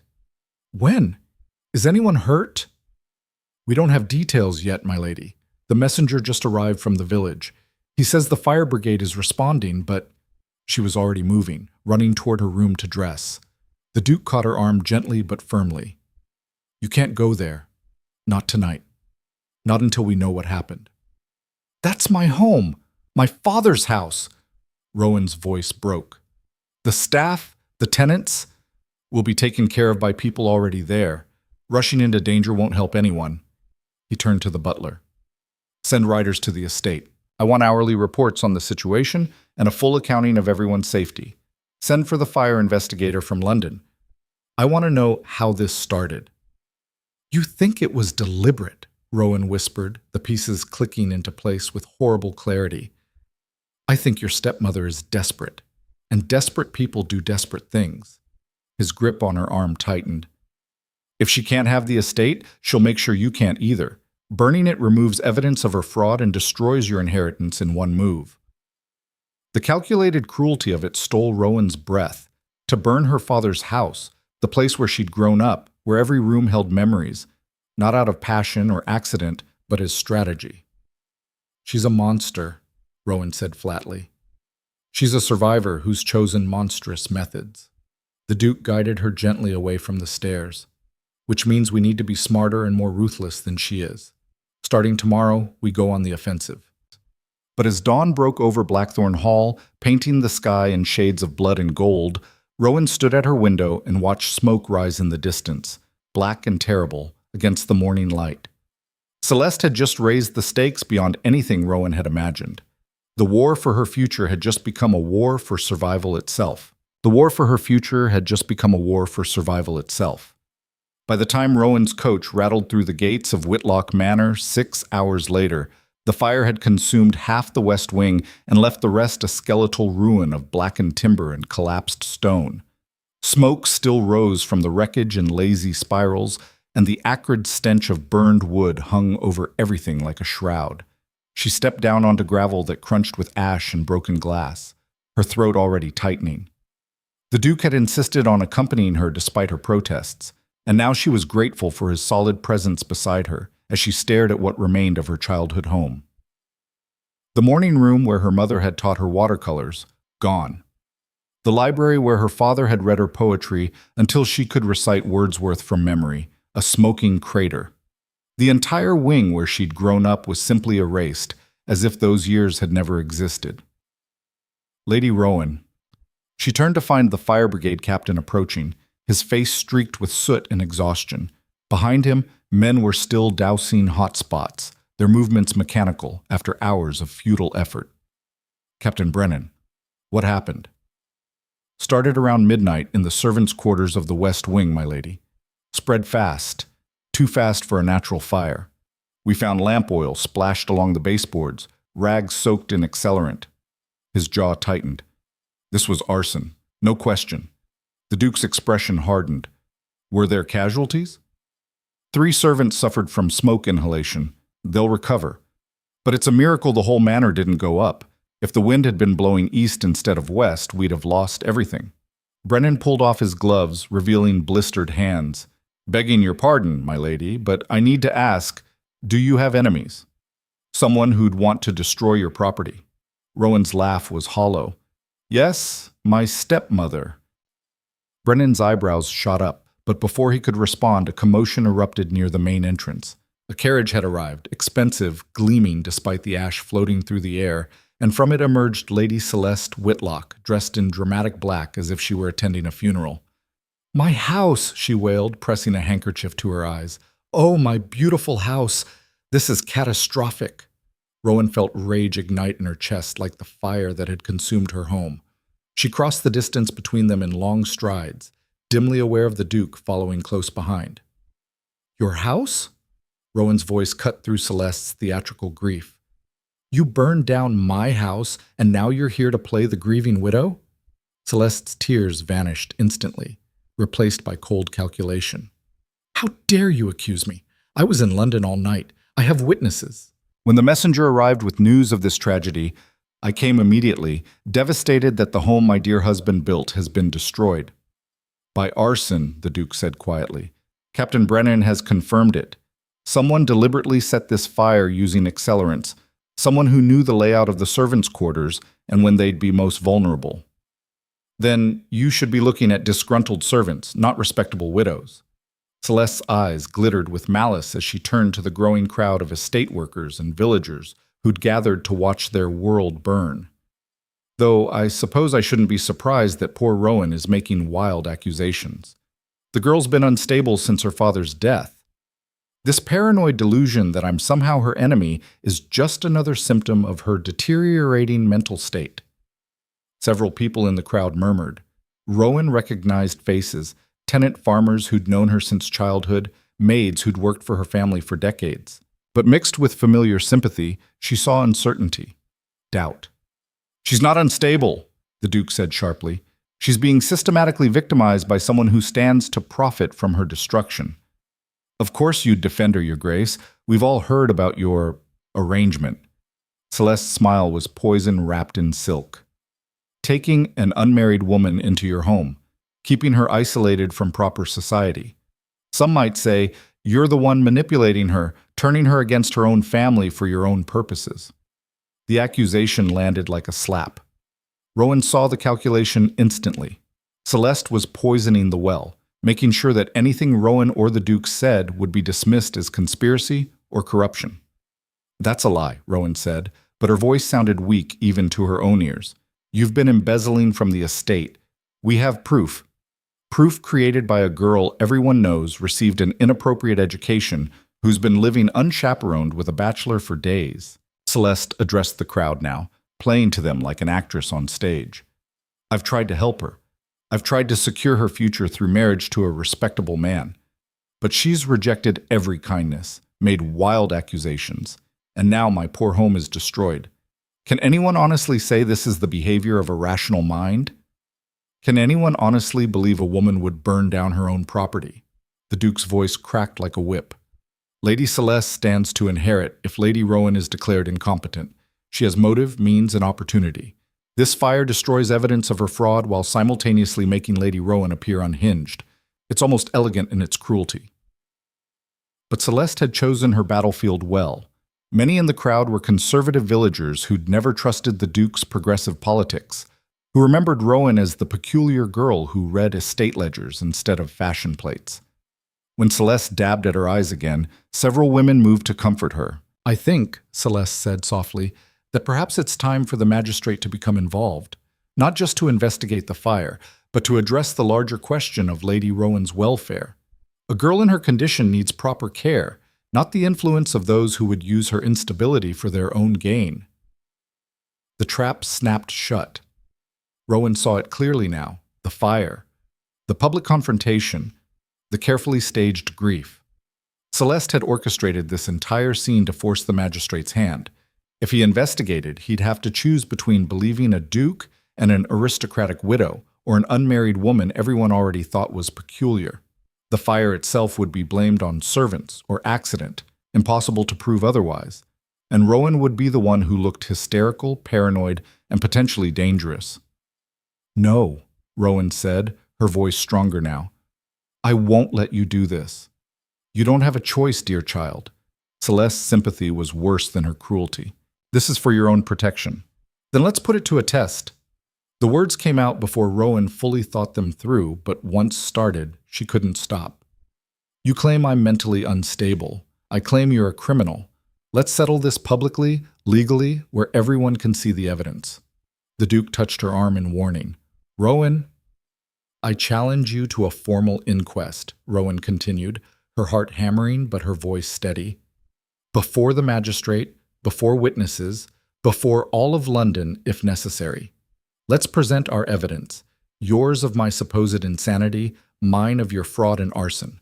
Let a court decide who's telling the truth." Shocked silence fell over the crowd. Formal inquests were rare, dramatic, and binding. They exposed everything to public scrutiny. Neither party could back down without admitting guilt. Celeste's face went very still. "You can't be serious." "I'm absolutely serious. Unless you're afraid of what a real investigation would reveal." Rowan stepped closer, lowering her voice so only Celeste and the Duke could hear. "You've spent months manipulating me in private, counting on the fact that I'd be too ashamed or too weak to fight back publicly. But I'm done being quiet. Either prove your accusations or withdraw them. Those are your only choices." For just a moment, Rowan saw genuine fear flicker across Celeste's face. Then it was gone, replaced by cold rage. "Very well." Celeste's voice could have frozen fire. "If you insist on this humiliation, I'll oblige you. 1 week from today, before the magistrate in London. We'll see whose evidence stands up to scrutiny." She swept away to her carriage, leaving Rowan standing in the ashes of her home, trembling with equal parts terror and exhilaration. The Duke waited until Celeste was gone before turning to her. "Do you understand what you just did? Started a war I might not be able to win. Forced both of you onto a public stage where retreat is impossible. If you lose this inquest, Celeste can have you committed legally. No appeals, no second chances. You'll spend the rest of your life in an asylum while she takes everything your father built." Rowan looked at the smoking ruins of the West Wing, at the faces of people who'd known her all her life but weren't sure anymore if they could trust her. "Then I'd better not lose." The next 6 days were a blur of desperate preparation. Hartley worked around the clock, gathering evidence, interviewing servants, building their case. The Duke used every connection he had to ensure the inquest would be presided over by Magistrate Howard, a fair man or as fair as the system allowed. Mrs. Weatherby coached Rowan on deportment, reminding her that appearance mattered as much as evidence in a public hearing. "You must be calm, collected, rational," she drilled into Rowan during their daily sessions. "Every emotional outburst will be used as proof of instability. Every tear, every raised voice. They'll be watching for any sign of weakness." "So I'm supposed to discuss my own potential imprisonment without showing feeling?" "You're supposed to show that you're in control of your feelings. There's a difference." Mrs. Weatherby softened slightly. "I know it's unfair, child. Women are expected to be emotional creatures, but the moment we show emotion in our own defense, it's used against us. It's monstrous. But it's also reality." On the 4th day, a letter arrived that changed everything. Rowan was in the Duke's library reviewing testimony transcripts when Hartley burst in without knocking. His normally composed face was flushed with excitement. "We have it," he said, spreading documents across the desk. "Proof that Celeste bribed the fire investigator's assistant to file a false report. He's willing to testify that she paid him to claim the fire was accidental rather than arson." The Duke leaned over the papers, scanning quickly. "Is he credible?" "More than credible, desperate. Celeste promised him money she hasn't paid. He's angry enough to tell the truth out of spite." Hartley grinned fiercely. "This connects her directly to the fire and proves consciousness of guilt. Combined with the financial fraud evidence, it's devastating." For the first time in days, hope flickered in Rowan's chest. "Will the magistrate allow his testimony?" "If we present it properly, yes. It's exactly the kind of direct evidence we've been lacking. Hartley's expression sobered, but it also means Celeste will be even more dangerous. She's cornered now, truly cornered, and cornered animals are unpredictable. That night, Rowan dreamed of fire. She woke gasping, certain she smelled smoke, only to find her room dark and quiet. But the unease persisted, a crawling sensation between her shoulder blades that said something was wrong. She was proven right the next morning when the Duke received an urgent message during breakfast. He read it twice, his face darkening, then handed it wordlessly to Hartley. "What is it?" Rowan asked, though dread already pooled in her stomach. "Edmund Ashford was found dead this morning," the Duke said quietly. "Apparent suicide. He hanged himself in his rooms." The cup Rowan was holding slipped from her fingers, shattering on the floor. "What?" "There's more." Hartley's voice was grim. "He left a note confessing to the fire at Whitlock Manor, claims he did it out of rage when you rejected him, that Celeste had nothing to do with it. The note also says he couldn't live with the guilt and your rejection drove him to desperation." The room spun. Rowan gripped the edge of the table, trying to process what she was hearing. "That's impossible. Edmund didn't set that fire. He was too drunk and too cowardly. This is Celeste. She's eliminated a witness and created a scapegoat at the same time." "Probably," the Duke agreed, "but proving it is another matter entirely. Edmund's confession gives Celeste complete deniability. She can claim she knew nothing about the fire, that Edmund was a rogue actor she herself was trying to stop. It's perfect." "It's murder," Rowan said flatly. "She killed him, or had him killed, which we cannot prove without evidence we don't have." Mrs. Weatherby had gone pale. "Oh, that clever, vicious woman. She's just absolved herself of the arson charge entirely." Hartley was already thinking ahead, shuffling through papers. "The financial fraud evidence still stands. The witness testimony about her embezzlement. We can still make the case that she's been systematically stealing from the estate and attempting to force Lady Rowan into marriage to cover her crimes. But without the arson connection, she looks less like a criminal mastermind and more like a widow who made some questionable financial decisions." The Duke's frustration was evident. Edmund's death generates sympathy, a troubled young man driven to desperation by an impossible situation. Some will blame Rowan for rejecting him. Others will blame me for interfering. Celeste emerges as the reasonable party trying to mediate between extremes. The trap had just gotten tighter.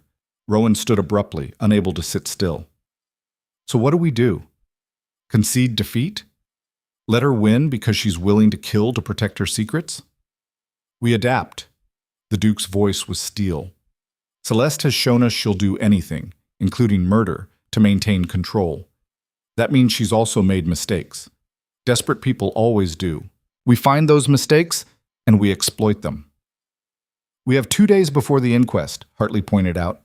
"Not much time for investigation." "Then we'd better work quickly."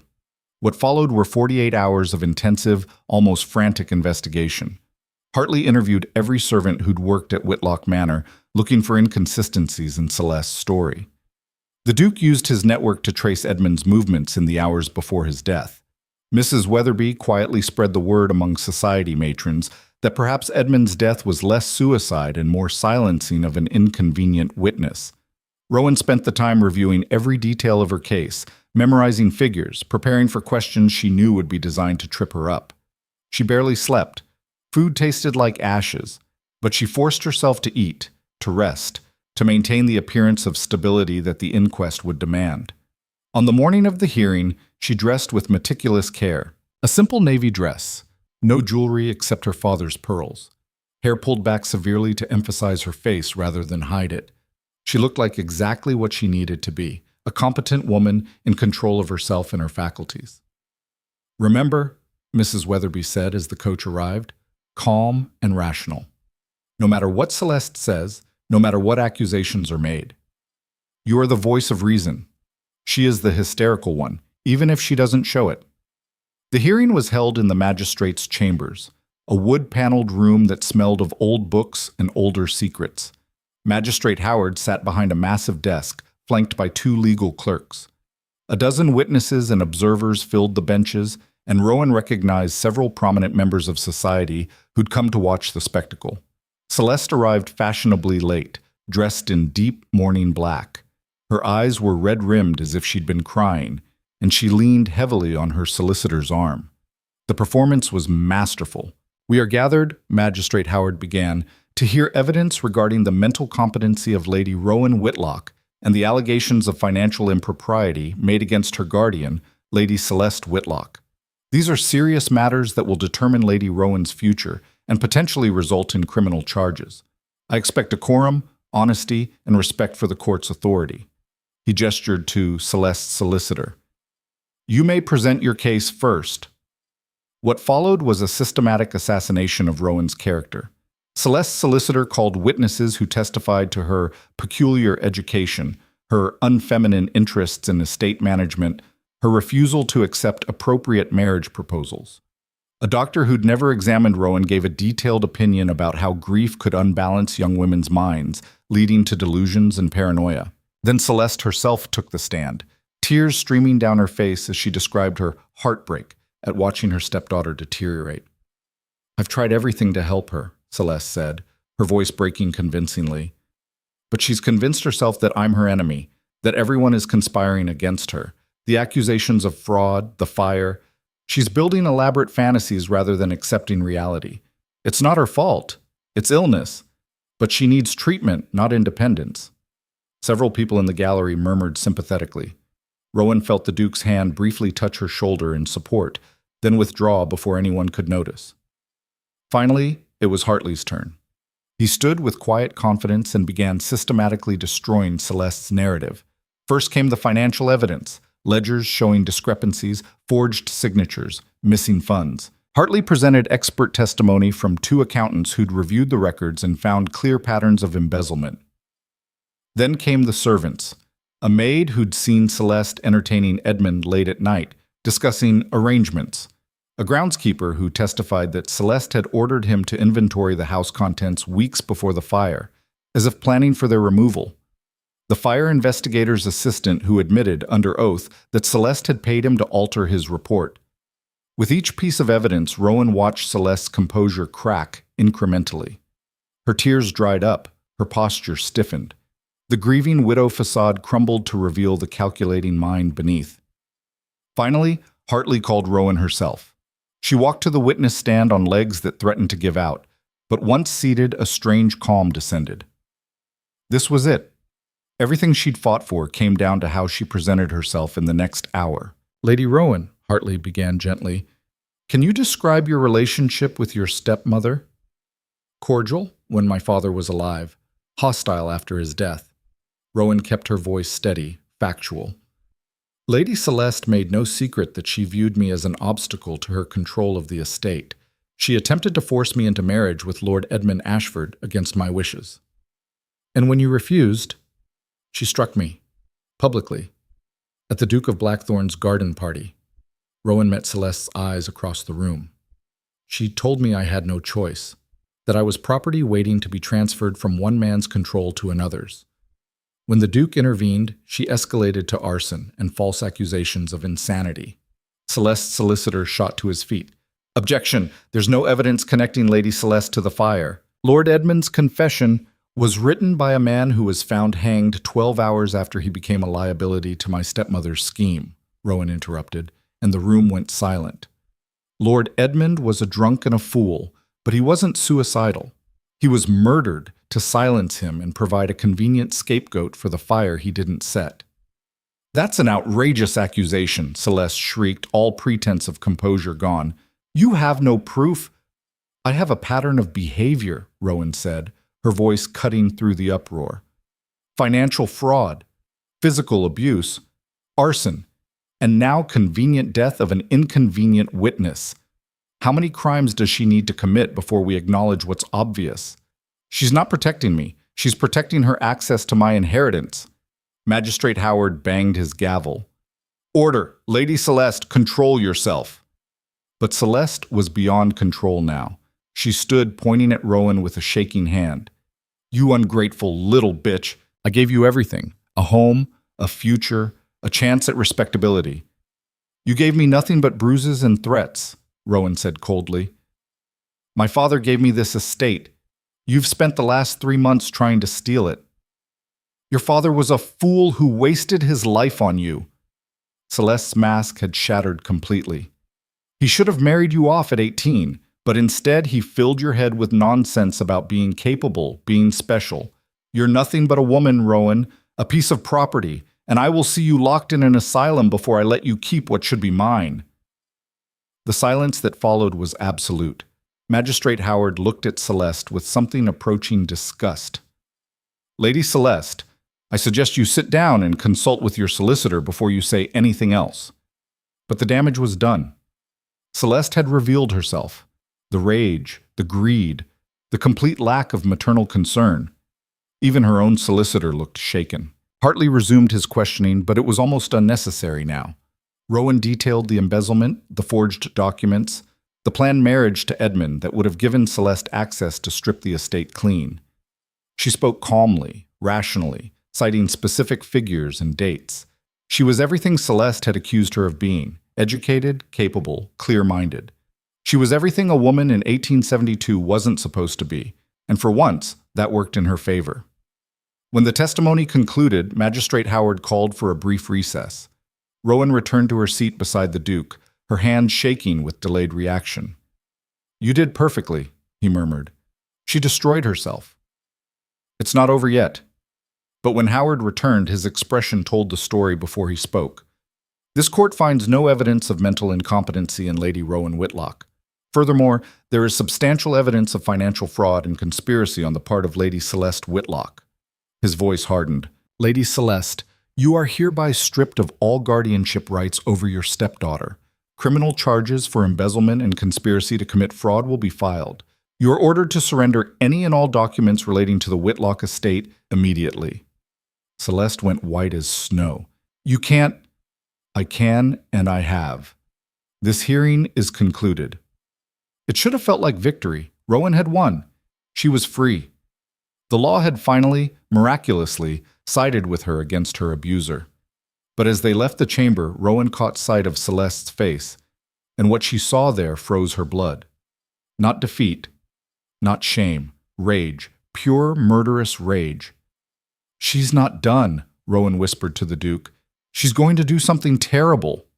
"Let her try. The law is on your side now." The scream cut him off. They rushed back into the corridor to find chaos. Celeste had collapsed, her solicitor shouting for a doctor. People crowded around, and Rowan pushed through to see Celeste writhing on the floor, her face contorted in apparent agony. "Poison!" someone shouted. "She's been poisoned!" The doctor arrived, examining Celeste quickly. Then he looked up, his face grave, and his eyes fixed on Rowan. "She's ingested arsenic. Recently." His voice carried through the suddenly silent crowd. "Who had access to her today? Who could have—" "Her stepdaughter," Celeste gasped, her hand clawing toward Rowan. She gave me tea this morning, before we came. I didn't think, oh God, she's trying to kill me." The accusation hung in the air like poison itself. And Rowan, standing over the woman who'd just accused her of attempted murder, realized with horrible clarity that Celeste had just played her final, most devastating card. And Rowan, standing over the woman who'd just accused her of attempted murder, realized with horrible clarity that Celeste had just played her final, most devastating card. The corridor erupted into chaos. People backed away from Rowan as if she carried plague, their faces shifting from sympathy to horror. The doctor barked orders for his bag, for water, for someone to summon the constable. And Celeste lay on the floor, convulsing with theatrical precision, her eyes rolling back in her head. "I didn't—" Rowan started, but her voice was drowned by the commotion. The Duke's hand closed around her arm, steadying her. "Don't say anything. Not a word until we understand what's happening." Magistrate Howard pushed through the crowd, his face grave. "Dr. Mitchell, how serious is her condition?" "Arsenic poisoning, no question. The symptoms are unmistakable." Mitchell was forcing liquid down Celeste's throat, trying to induce vomiting. "If she doesn't expel it soon, it will be fatal. We need to get her to hospital immediately." "Lady Rowan," Howard said, and his tone had changed. No longer sympathetic, but coldly official. "Lady Celeste claims you gave her tea this morning. Is this true?" "It's not true," Rowan said, fighting to keep her voice steady. "I haven't been near her. I didn't even know where she was staying. She's lying, Celeste gasped between retches. She came to my rooms at the Clarendon Hotel, said she wanted to reconcile before the hearing. I was foolish enough to believe her, to drink the tea she offered, and now... Another convulsion cut her off. Your Grace, Howard turned to the Duke, where was Lady Rowan this morning? At Blackthorn Hall, with me and Mrs. Weatherby. But even as he spoke, Rowan could see the doubt creeping into Howard's eyes. The Duke had motive to lie for her. Everyone knew that. A constable arrived, summoned by someone in the crowd. He was young, nervous, clearly overwhelmed by the situation. Magistrate Howard, sir, should I... That is, do you want me to... Take Lady Rowan into custody, Celeste wheezed, somehow managing to sound both dying and triumphant. Before she can destroy evidence. Please, don't let her get away with murder. Absolutely not, the Duke said, his voice dangerous. This is an obvious fabrication. Lady Celeste has just been exposed as a criminal, and she's creating a distraction. It's arsenic poisoning, Your Grace. That's not fabricated. Howard's face was troubled but resolute. Lady Rowan, I'm afraid I must ask you to remain in the city pending investigation. You're not under arrest, but you are a person of interest in an attempted murder. The world tilted. Rowan felt the Duke's grip tighten on her arm, the only thing keeping her upright as the crowd's whispers built to a roar around her. She'd won the hearing. She'd exposed Celeste's fraud, and in response, Celeste had poisoned herself and blamed Rowan for it. It was brilliant. Monstrous, but brilliant. I want a full investigation, the Duke was saying. Test everything. The tea, the cup, Lady Celeste's rooms, interview staff at the Clarendon. There will be evidence proving Lady Rowan was never there. Of course, Your Grace. We'll be thorough. But Howard's eyes lingered on Rowan with uncomfortable speculation. Lady Rowan, do you have anything you wish to say? She had 1,000 things she wanted to say. She wanted to scream that this was exactly the kind of manipulation Celeste had been using for months. She wanted to point out that a woman desperate enough to commit arson and conspiracy to murder wouldn't hesitate to poison herself, in a non-lethal dose, carefully calculated, to escape justice. She wanted to tear down every lie Celeste had built. But Mrs. Weatherby's voice echoed in her mind, calm and rational, no matter what. I didn't poison Lady Celeste, Rowan said quietly. I didn't visit her this morning, and I'm confident that a proper investigation will prove both of those things. I have nothing to hide. Howard nodded slowly. See that you remain available for questioning. Your Grace, I trust you'll ensure Lady Rowan doesn't leave London? She won't leave my sight, the Duke said grimly. They loaded Celeste onto a stretcher, still gasping and retching, but somehow managing to shoot Rowan a look of pure triumph as she passed. The crowd parted to let them through, and Rowan heard the whispers following her like a wake of carry-on birds. Did you hear? She tried to poison her own stepmother. Always knew there was something wrong with that girl. Murder, my dear, actual murder. The Duke guided her through a side exit, away from the gawking crowd. His carriage waited in the alley, and he practically lifted her inside before climbing in himself and rapping sharply on the roof. They lurched into motion, putting distance between them and the courthouse. She's insane, Rowan said numbly. She poisoned herself. She actually poisoned herself. She's desperate. There's a difference. The Duke's jaw was tight with fury. The hearing destroyed her. She had nothing left to lose, so she created a new crisis that puts you back on the defensive and makes her look like the victim. It's working. Rowan's hands were shaking. She clasped them together, trying to stop the tremors. Did you see their faces? They believe her. Some of them do. But believing her and proving it are different things. He leaned forward, his pale eyes intense. Listen to me, Rowan. Celeste made a mistake. A big one. She acted out of desperation instead of calculation, and desperate acts leave evidence. What evidence? She said I visited her rooms. The hotel staff might not remember everyone who came and went. My word against hers. Your word, my word, and Mrs. Weatherby's word that you were at Blackthorn Hall all morning. We had breakfast together. You were never alone long enough to travel to the Clarendon and back. He was already thinking ahead, planning. Plus, the poison itself. Arsenic has to be administered carefully to be non-lethal. She either did it herself or had an accomplice do it. Either way, there's a chain of custody we can trace. Rowan wanted to believe him, but she'd just watched Celeste writhe on the floor with an Oscar-worthy performance, and she knew how easily the public would accept the narrative of a mad young woman trying to murder her innocent stepmother. When they reached Blackthorn Hall, Hartley was already waiting, having been summoned by a messenger the Duke had sent ahead. His face was grim as he listened to their account. The constable will investigate, but he's young and inexperienced. He'll be susceptible to pressure from Celeste's solicitor. Hartley paced the study, his legal mind already working through scenarios. We need our own investigation, fast, before the official story solidifies into accepted truth. I'll handle the hotel, the Duke said. Someone there will have seen something. A delivery of arsenic, Celeste meeting with an apothecary, something that proves premeditation. And I'll examine the medical evidence, Hartley added. The dose, the timing, the symptoms. If she self-administered, there will be inconsistencies with her story. What about me? Rowan asked. What do I do? Both men looked at her, and she saw the uncomfortable truth in their faces. Right now, the best thing she could do was nothing. Stay quiet, stay out of sight. Let them handle it. No, she said firmly. I'm not hiding while you fight my battles. I won't. Rowan, you're a suspect in an attempted murder. Anything you do right now will be scrutinized. Then let them scrutinize. I'm tired of being careful. I'm tired of playing by rules designed to keep me powerless. She stood, pacing to the window, looking out at the London streets where her reputation was currently being shredded in 1,000 drawing rooms. Celeste has spent months using my silence against me. Every time I stayed quiet to avoid scandal, she gained ground.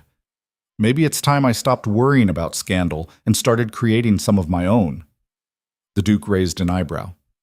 What are you proposing? I'm proposing we tell the truth, publicly, loudly, all of it. The idea was forming as she spoke, reckless and dangerous, but potentially brilliant. We write a full account of everything, the abuse, the fraud, the arson, and now the self-poisoning. We publish it in the newspapers. Let all of London read exactly what Celeste Whitlock has done and decide for themselves who to believe. That's, Hartley paused, considering. That's either genius or suicide, possibly both. It's certainly unprecedented, the Duke said slowly. Women of your class don't air their grievances in the public press. Women of my class also don't get accused of murder when they expose corruption. We're already past precedent. Rowan turned to face them. Think about it. Celeste's power comes from controlling the narrative in private. Whisper campaigns, carefully placed rumors, manipulation in drawing rooms where only certain people hear the story. But if we make everything public, if we force the whole city to examine the evidence together, we take away her ability to shape the narrative differently for different audiences. We also make you look immodest, improper, and potentially unhinged, Hartley pointed out. The very qualities she's been accusing you of. Maybe. Or maybe we look brave, transparent, willing to submit to public judgment because we have nothing to hide. She could feel the idea taking shape, becoming real. Celeste is betting that I'll hide, that I'll let shame and propriety silence me. What if I don't? What if instead of defending myself quietly in courts and hearings, I make a public case that forces everyone to take sides? The Duke was watching her with something like admiration. It could backfire spectacularly. Public opinion is fickle. So is private opinion, apparently. At least this way, everyone has access to the same information. Rowan's pulse was racing, but for the first time since Celeste's collapse, she felt like she had some control. We've been playing her game by her rules. Maybe it's time to change the game entirely. Silence fell as the two men considered. Finally, Hartley spoke. If we do this, we need to be strategic. Not just a rant, but a carefully constructed account. Facts, evidence, documentation. Make it irrefutable. And we need to publish simultaneously in multiple papers, the Duke added. Conservative and progressive. Society pages and news sections. Make it impossible to ignore or suppress. Can we do that? Rowan asked. When arsint. Get multiple publications to run the story? The Duke's smile was sharp. I'm a Duke with significant holdings. I advertise in most London papers. If I suggest they run a story and threaten to pull my advertising if they refuse, they'll run it. The question is whether you're truly ready for the consequences. Rowan thought about the past months, the slap in the garden, the fire that destroyed her home, Edmund's convenient death, Celeste's theatrical poisoning. She thought about her father's voice telling her to turn pressure into strength, to become precious through adversity. "I'm ready," she said. "Let's burn her world down." They worked through the night. Rowan wrote the core narrative while Hartley provided legal documentation, and the Duke used his connections to arrange publication. The account they produced was devastating in its detail. Dates, figures, witness testimony, everything laid bare for public consumption. Rowan's hand cramped as she wrote about the abuse, the manipulation, the systematic destruction of everything her father had built. But she kept writing, and with each word she felt something shift inside her. This was her story. For months, other people had been telling it, Celeste spinning lies, society matrons offering speculation, even well-meaning allies like the Duke trying to protect her. But this was her voice, her truth, her choice to expose everything. "Read this section," she said to Hartley as dawn broke. "Tell me if it's too emotional." He scanned the paragraph describing the garden party, the slap, the crowd's frozen silence. When he looked up, his eyes were damp. "It's perfect. It's not emotional, it's honest. There's a difference." He set down the pages carefully. "Lady Rowan, you should know that publishing this will change everything. You can't take it back. Once all of London knows these details about your life, your abuse, your struggles, you'll never have privacy again. I lost privacy the moment Celeste slapped me in front of 50 witnesses. At least this way people will hear the truth instead of her version of it." By noon, the account was finished. By evening, it was being typeset in 4 different newspapers: The Times, The Chronicle, The Guardian, and The Society Observer. Each paper would run it on the front page of their morning edition, simultaneously exposing Celeste's crimes to every breakfast table in London. "There's no going back now," the Duke said as they sent the final proofs to press. "By tomorrow morning, you'll be the most talked about woman in England." "Good," Rowan said. "Let them talk." She barely slept that night, her mind racing with possibilities and fears. What if the public sided with Celeste anyway? What if exposing everything just made her look more unstable? What if... But when dawn came and the papers arrived, Rowan's fears evaporated in the face of reality. The headlines were explosive. The Chronicle, Lady Whitlock's persecution, heiress exposes stepmother's fraud and abuse. The Times, from garden slap to poisoned tea, the shocking truth behind society scandal. The Guardian, a woman's account, Lady Rowan Whitlock breaks her silence. By breakfast time, the city was in an uproar. The Duke's butler reported that messengers had been arriving hourly, some with expressions of support, others with outrage at the impropriety of such public disclosure. Mrs. Weatherby read selected portions aloud, her voice carrying across the morning room. "Listen to this editorial in the Chronicle. Whatever one thinks of Lady Whitlock's methods, the evidence she presents is damning. Either we believe a coordinated conspiracy by multiple witnesses, or we accept that Lady Celeste Whitlock is exactly the villain her stepdaughter describes. The latter seems far more probable." "And the Times?" Rowan asked, almost afraid to hear. "More reserved, but still supportive. They're calling for a full investigation of all Lady Celeste's financial dealings and questioning the circumstances of Edmund Ashford's death." Mrs. Weatherby set down the paper with satisfaction. "You've done it, child. You forced them to pay attention." But the real test came that afternoon when Magistrate Howard arrived at Blackthorn Hall unannounced. Rowan met him in the drawing room, her spine straight and her expression composed despite the terror churning in her stomach. "Lady Rowan," Howard said without preamble, "I've read the morning papers. All of them. As has most of London, I suspect."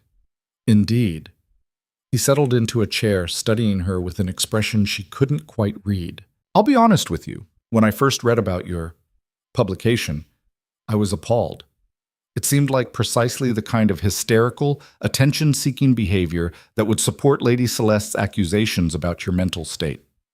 Rowan's heart sank. "I see.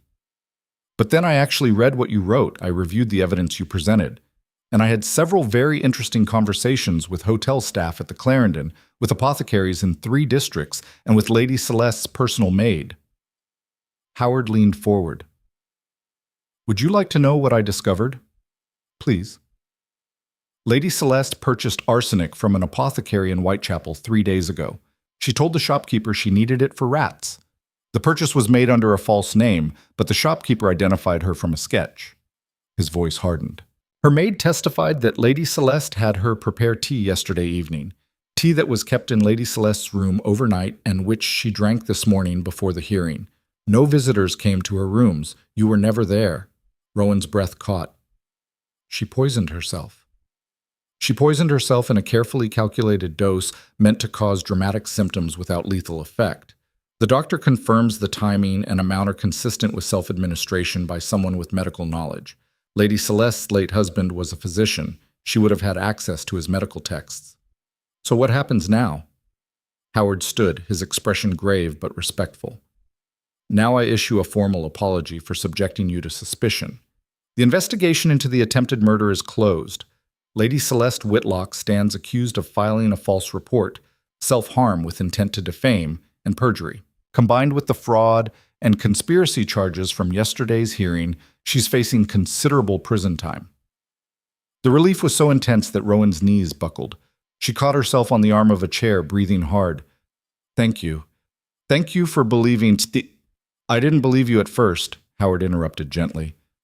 I believe the evidence. Your very public, very thorough, very documented evidence.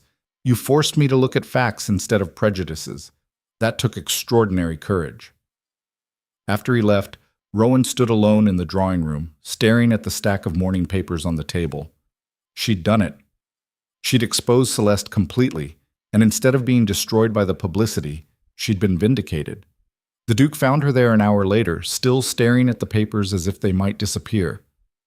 The Marchioness of Waverley is in the entrance hall, he said quietly. She's brought half of society's leading women with her. They want to see you. Rowan's stomach clenched. To condemn me for the publication? To support you, actually. Apparently your account struck a chord. Several of them have experienced similar situations. Maybe not as dramatic, but the same underlying powerlessness. They want you to know you're not alone. She followed him to the entrance hall, where a remarkable gathering awaited. The Marchioness stood at the center, flanked by a dozen of London's most influential women. When Rowan appeared, the Marchioness stepped forward. Lady Rowan, we've read your account. Every word. Her voice carried through the hall. And we wanted you to know that we stand with you. What Lady Celeste did, what the law allowed her to do, is unconscionable. Your courage in exposing it publicly has started conversations in every drawing room in London about women's rights, guardianship laws, and the protections we desperately need but don't have. I didn't intend to start a movement, Rowan said. I just wanted people to know the truth.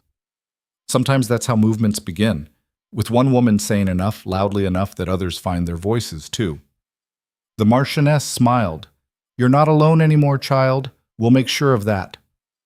Over the next week, the city convulsed with the scandal. Celeste was arrested trying to flee to France, her protestations of innocence drowned out by the mounting evidence against her. The papers ran daily updates, each revelation more damning than the last. Public sentiment shifted decisively. What had started as divided opinion solidified into widespread condemnation of Celeste and support for Rowan. Hartley worked with the courts to restore Rowan's full control over her estate. The damage from the fire and embezzlement was significant, but the land itself remained, and with it, the possibility of rebuilding. The Duke offered financial assistance, which Rowan accepted on the condition that it be structured as a business loan rather than charity. I won't be anyone's dependent, she told him. Not ever again. I wouldn't expect you to be, he replied, and something in his expression made her pulse quicken. But there was no time to examine that feeling. There was too much work to be done. Rowan threw herself into restoring the estate with ferocious determination. She hired new staff, modernized farming techniques, opened a school for tenant children just as she'd dreamed. The neighboring landowners who'd once dismissed her now sought her advice on agricultural management. The banks that had refused her requests now competed for her business. She was becoming the woman her father had trained her to be. capable, respected, powerful. But she was also becoming something he'd never imagined, a symbol. Women wrote to her from across England, sharing their own stories of abuse, manipulation, powerlessness. Some asked for advice. Others just wanted her to know they understood. The volume of correspondence overwhelmed her until the Marchioness helped her organize a proper response system. "You've become rather famous," Mrs. Weatherby observed one morning, sorting through yet another stack of letters. "The woman who slapped back, they're calling you." "I didn't slap back, I exposed the truth." "Same thing. In the eyes of women who've been silenced, you showed them it's possible to fight back and win." Mrs. Weatherby's eyes were kind. "That's a powerful thing, child, but also a heavy burden. Are you managing?" Rowan thought about the question honestly. Was she managing? The nightmares had lessened. She no longer flinched at raised voices. The constant anxiety that had defined her life under Celeste's control was gradually fading. "I think I'm starting to," she said finally. "For the first time in months, I can breathe." 2 months after the hearing, Celeste's trial concluded. The jury deliberated for less than 3 hours before finding her guilty on all counts: fraud, embezzlement, conspiracy, arson, perjury, and filing false reports.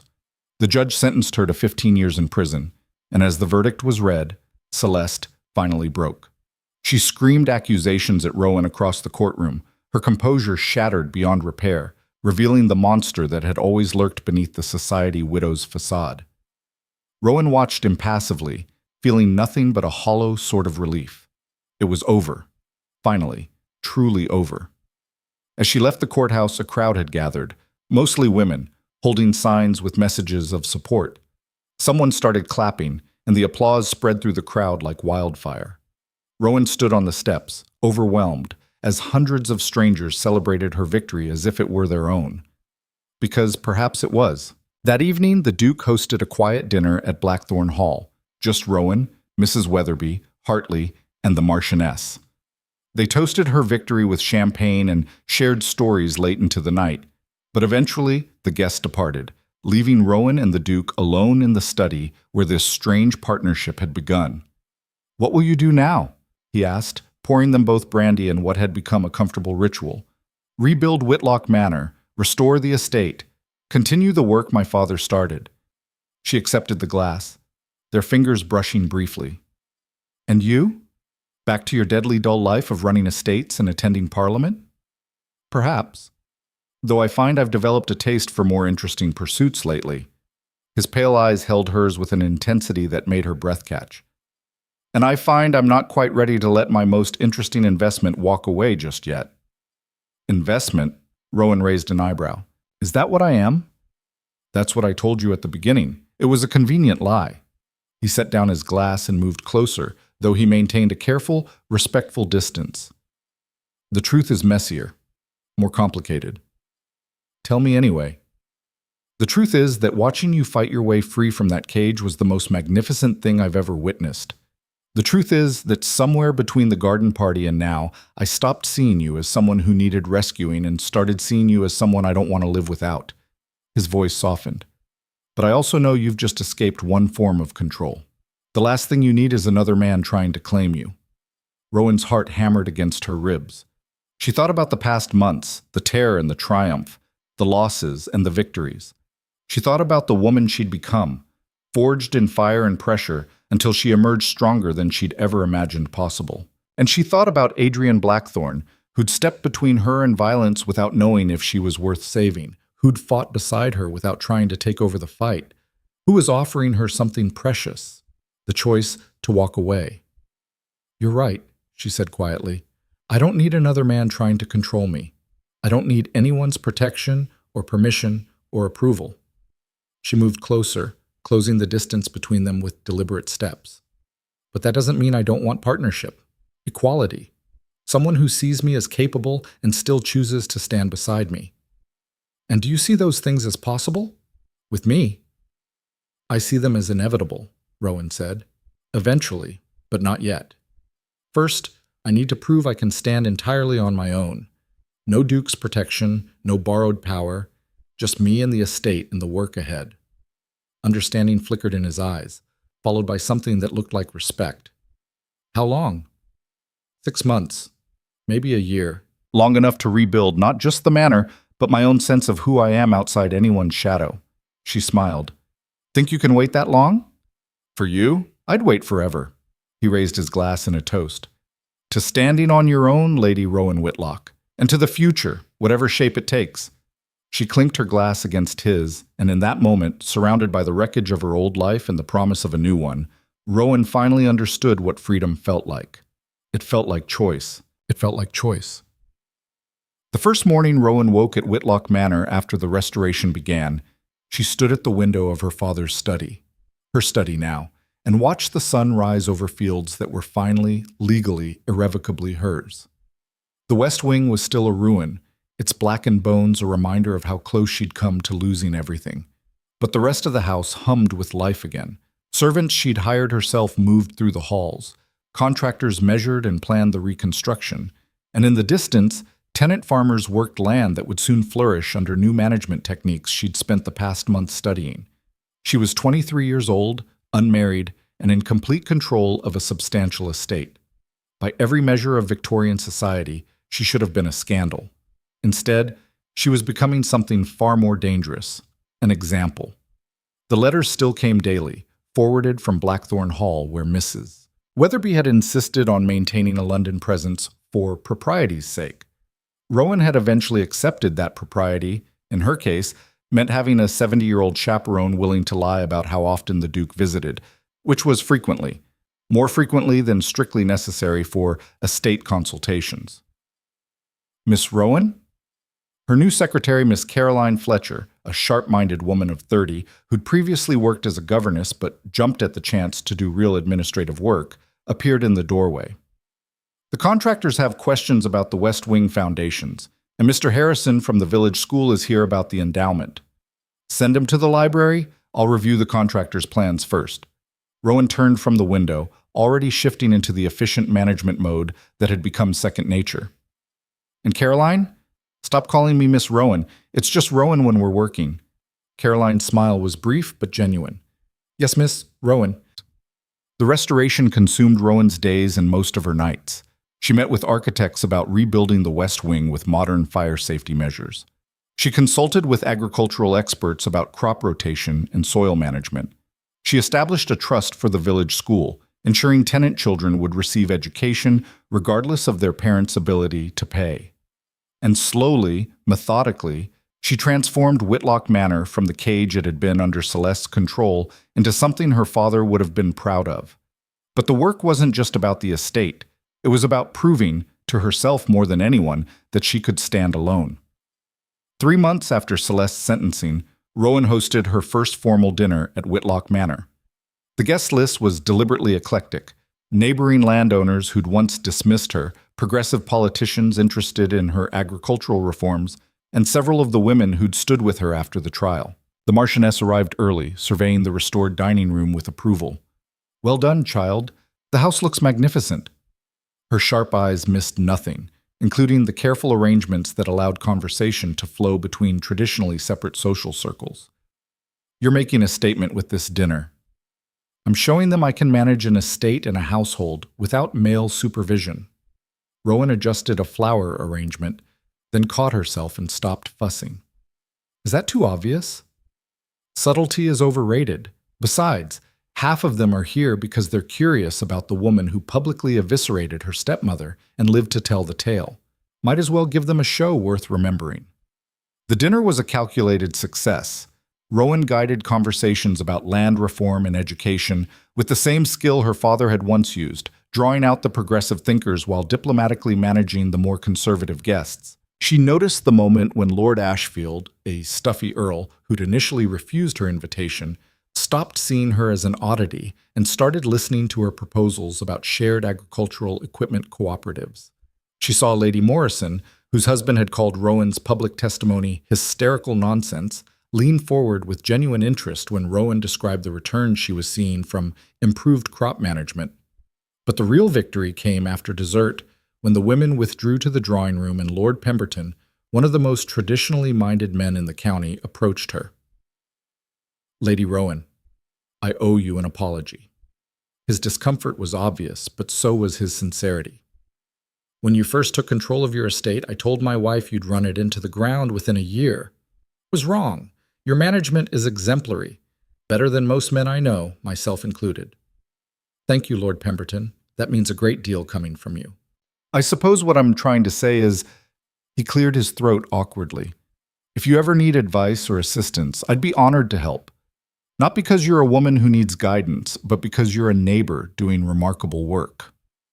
After he left, Rowan stood alone in the dining room, looking at the table where once she'd been forbidden to discuss estate matters. She'd transformed not just the house, but the very social structures that had tried to crush her. One dinner party, one conversation, one grudging respect at a time. The Duke found her there an hour later, after the last guests had departed. He'd attended the dinner, but maintained careful distance, letting her shine without his shadow. Now he leaned against the doorframe, watching her with that familiar intensity that still made her pulse quicken. You were magnificent tonight, he said quietly. I watched them realize you're not just competent, you're exceptional. I had a good teacher. She meant her father, but the way Adrian smiled suggested he chose to interpret it differently. Speaking of teaching, I have something for you. He held out an envelope, official-looking and sealed with wax. It arrived this afternoon. I thought you'd want to see it privately. Rowan opened it, her hands trembling slightly as she recognized the seal, the House of Commons. Inside was a formal invitation to testify before a parliamentary committee investigating guardianship laws and women's property rights. They wanted her expertise, her experience, to inform potential legal reforms. They want me to speak, she whispered, reading the formal language that barely disguised the revolutionary nature of the request. In Parliament, they want your story, the full truth of what happened and how the law failed to protect you. Adrian moved closer, though he still didn't touch her.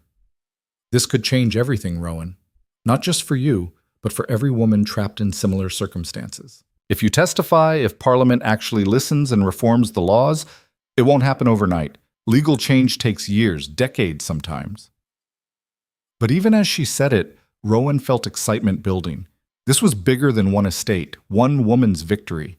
This was the chance to transform the system that had enabled Celeste's abuse. Will you do it?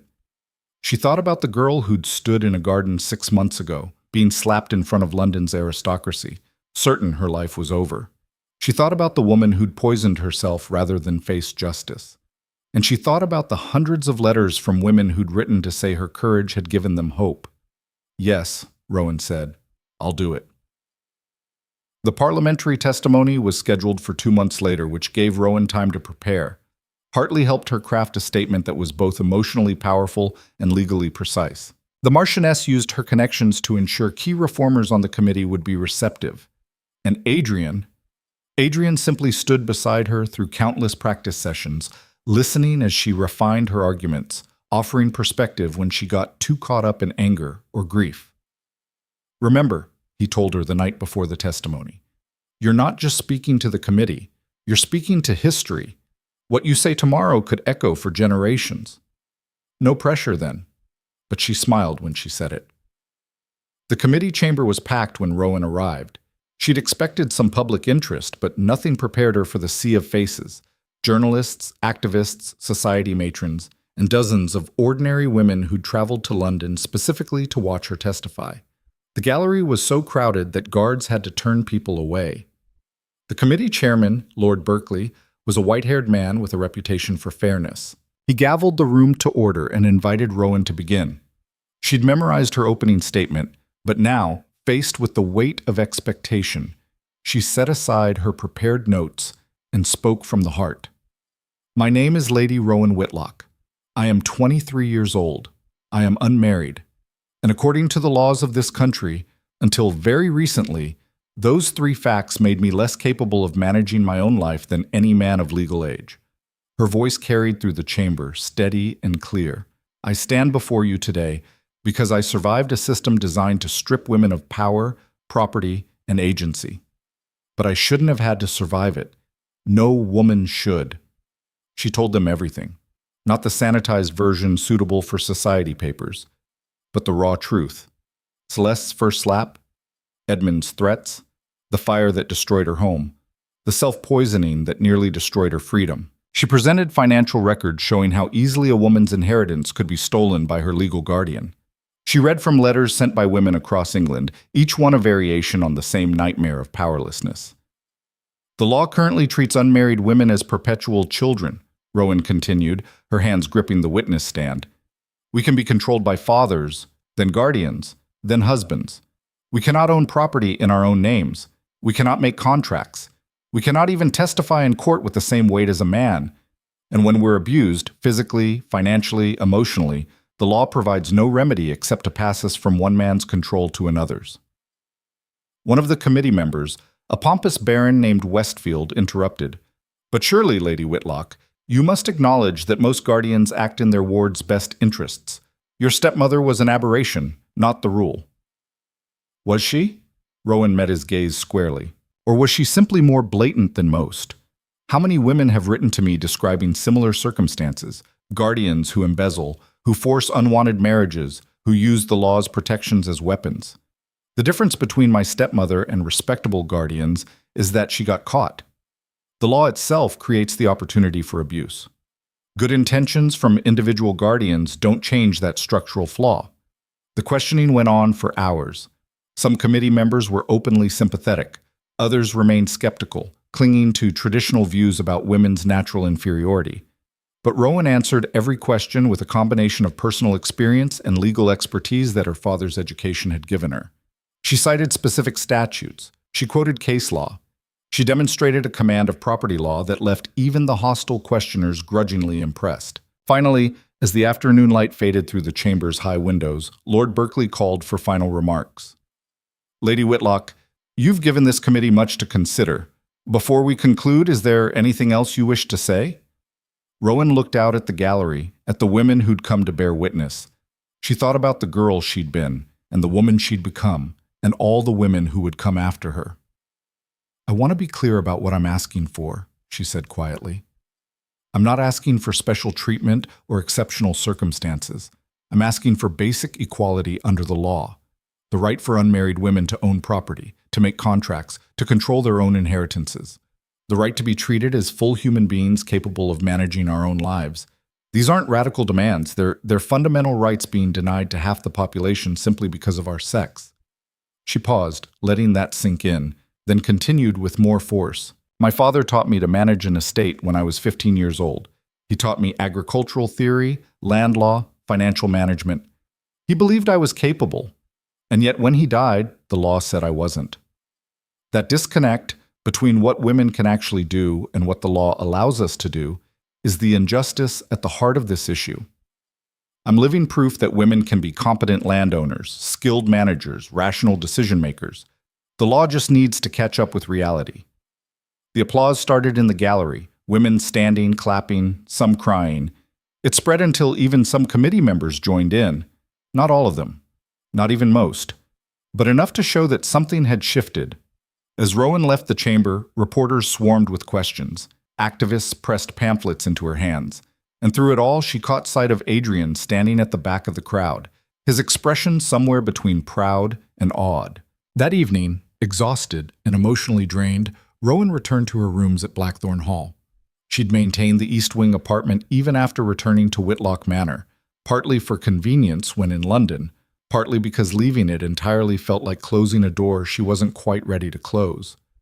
She was staring out at the London skyline, trying to process everything that had happened when Adrian knocked softly. "May I come in?" "Of course." He entered carrying a bottle of champagne and 2 glasses. "I thought we should toast your triumph properly." "It's not a triumph yet. The committee hasn't voted on any reforms. They will. Maybe not immediately, but eventually." "You changed minds today, Rowan. I watched it happen." He poured champagne, the bubbles catching lamplight like tiny diamonds. "Lord Berkeley pulled me aside afterward. He said your testimony was the most compelling argument for reform he's heard in 30 years of parliamentary service." They clinked glasses and Rowan drank, letting the cold champagne steady her. "I keep thinking about all the women who won't benefit from any reforms in time. The ones trapped right now with no legal recourse, no protection. You can't save everyone. But you've given them hope, and sometimes hope is enough to help people save themselves. Adrian set down his glass, his expression turning serious. I have a question for you. It's been 6 months since you said you needed to stand on your own. Have you proven what you needed to prove? Rowan's heart kicked against her ribs. She knew what he was asking, knew what 6 months had meant when she'd said it. Yes, she said quietly. I've rebuilt the estate. I've established myself as a competent landowner. I've testified before Parliament. I think I've proven I can stand without anyone's shadow. Then let me ask you something else. He moved closer, but still didn't touch her, still gave her space to choose. Do you want to keep standing alone, or would you consider standing beside someone instead? She'd known this conversation was coming, had been preparing for it in quiet moments over the past months. But now that it was here, the words she'd rehearsed scattered like leaves. I won't marry a man who sees me as property, she said finally, or as someone who needs saving, or as less capable simply because I'm a woman. I know, that's not what I'm offering. Then what are you offering? Partnership, equality, someone who respects your mind as much as your heart, who wants you to keep managing your own estate, making your own decisions, being the remarkable woman you've become. His pale eyes searched hers. I'm offering you a choice, Rowan, not an obligation, not a rescue. A choice to build something together while remaining entirely yourself. Rowan thought about the past 6 months, the loneliness of standing alone, yes, but also the strength she'd found in that solitude. She thought about Adrian, who'd protected her when she was vulnerable but never tried to own her, who'd fought beside her without taking over her battles, who was offering her something precious, a partnership of equals in a world that didn't believe such things were possible. I choose you, she said, and the words felt like freedom rather than surrender. I choose us, but on my terms. Name them. Separate estates. I keep full control of Whitlock Manor, management, finances, all of it. We maintain our own households and combine them when we want, not because law or society demands it. Agreed. Our children, if we have them, will be raised to understand that capability has no gender. Daughters inherit alongside sons. Everyone gets the same education. Of course. And if Parliament doesn't reform the property laws, we find legal ways around them. Trusts, contracts, whatever it takes to ensure I'm never dependent on your goodwill for my own autonomy. Adrian's smile was radiant. You've thought about this. For 6 months. She stepped closer, closing the final distance between them. I'm not the girl you rescued in the garden anymore, Adrian. I'm not sure I ever was. But I am someone who knows what she wants and isn't afraid to demand it. I know, that's what I love about you. He said it simply, like stating an obvious fact. You're magnificent when you're demanding things. She kissed him then, and it felt like claiming something rather than being claimed, a choice freely made, a future jointly built. When they finally broke apart, both breathing hard, Rowan laughed. Scandal upon scandal. The papers will have a field day. Let them. We'll give them something worth writing about. The wedding, when it happened 3 months later, was everything Rowan had spent her life being told women's weddings should not be. It was held at Whitlock Manor rather than in a fashionable London church. The ceremony was non-traditional. With vows, Rowan and Adrian wrote themselves emphasizing partnership and equality. And instead of Rowan being given away by a male relative, she walked down the aisle alone because she belonged to herself and no one had the right to transfer that ownership. The guest list was deliberately provocative. Progressive politicians sat beside society matrons, reformers beside conservatives, women who'd testified about abuse beside men who were learning to listen. The Marchioness gave a toast that brought half the room to tears and the other half to uncomfortable contemplation about women's rights. To Rowan Whitlock, she said, raising her glass high, who proved that a woman struck down could rise up stronger than before. And to Adrian Blackthorne, who had the wisdom to stand beside her rather than in front of her, may your partnership be a model for the new world we're building, one where women are finally recognized as the full human beings we've always been. As Rowan stood beside Adrian, accepting congratulations from guests who months earlier had questioned her sanity, she caught sight of Caroline Fletcher chatting animatedly with Hartley about legal reforms.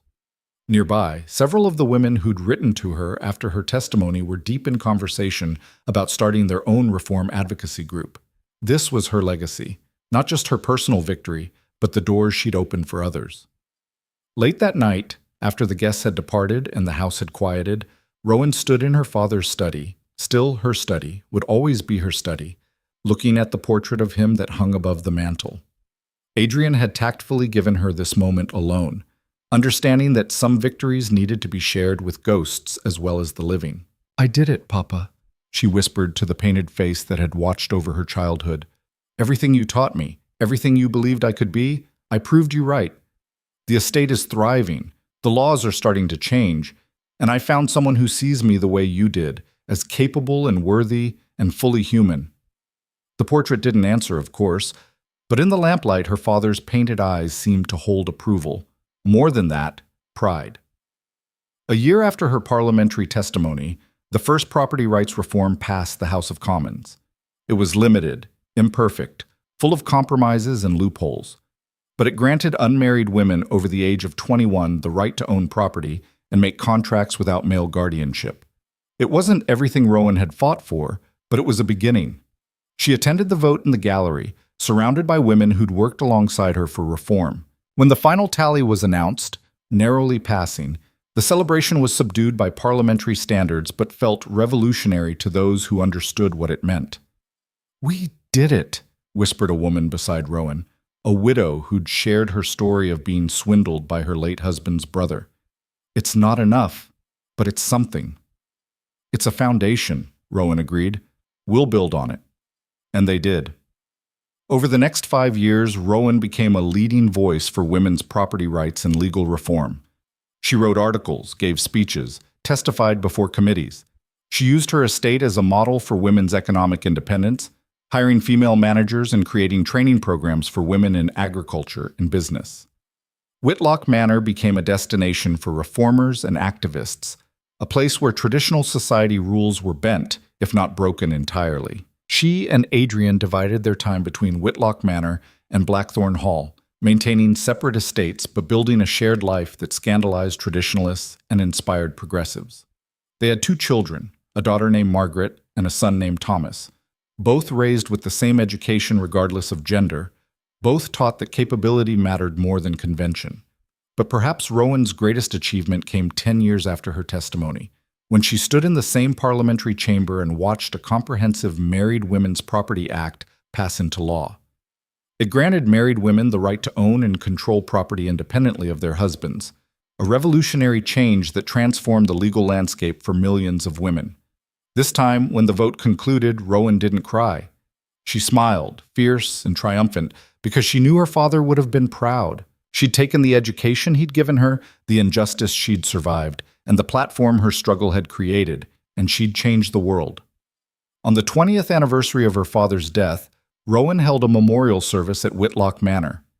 The rebuilt West Wing now housed a school for girls, not a finishing school teaching embroidery and music, but a proper academic institution teaching mathematics, sciences, law, and agriculture. The first class of graduates had just completed their studies, and several were staying on as teachers for the next generation. Rowan stood before the assembled students, looking at faces bright with possibility, and felt the weight of history settling on her shoulders, not as a burden, but as a responsibility she'd earned. "My father once told me that pearls are formed through adversity," she said, her voice carrying through the hall. "An oyster turns an irritant into something precious through pressure and time. I've spent 20 years understanding what he meant.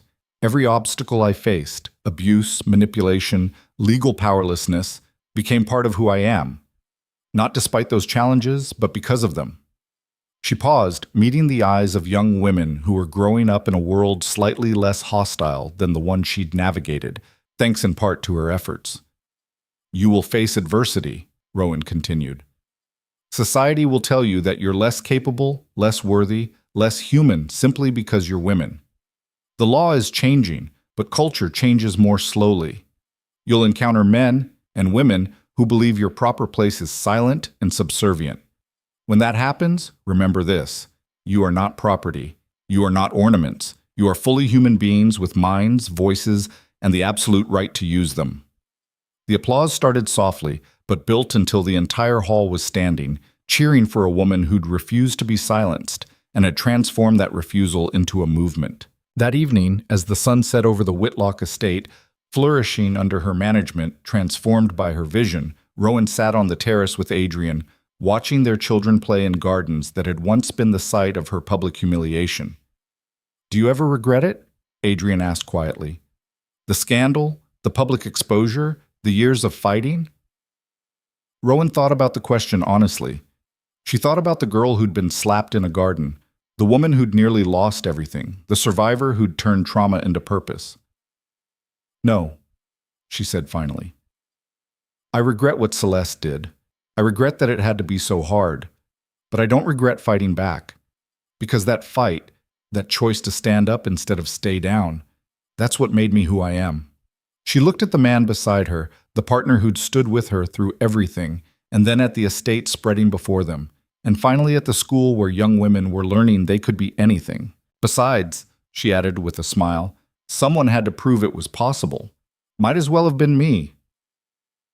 25 years after that garden party, Lady Rowan Whitlock, now in her late 40s, her hair touched with silver but her mind sharper than ever, stood in the House of Commons as a special advisor on women's rights legislation.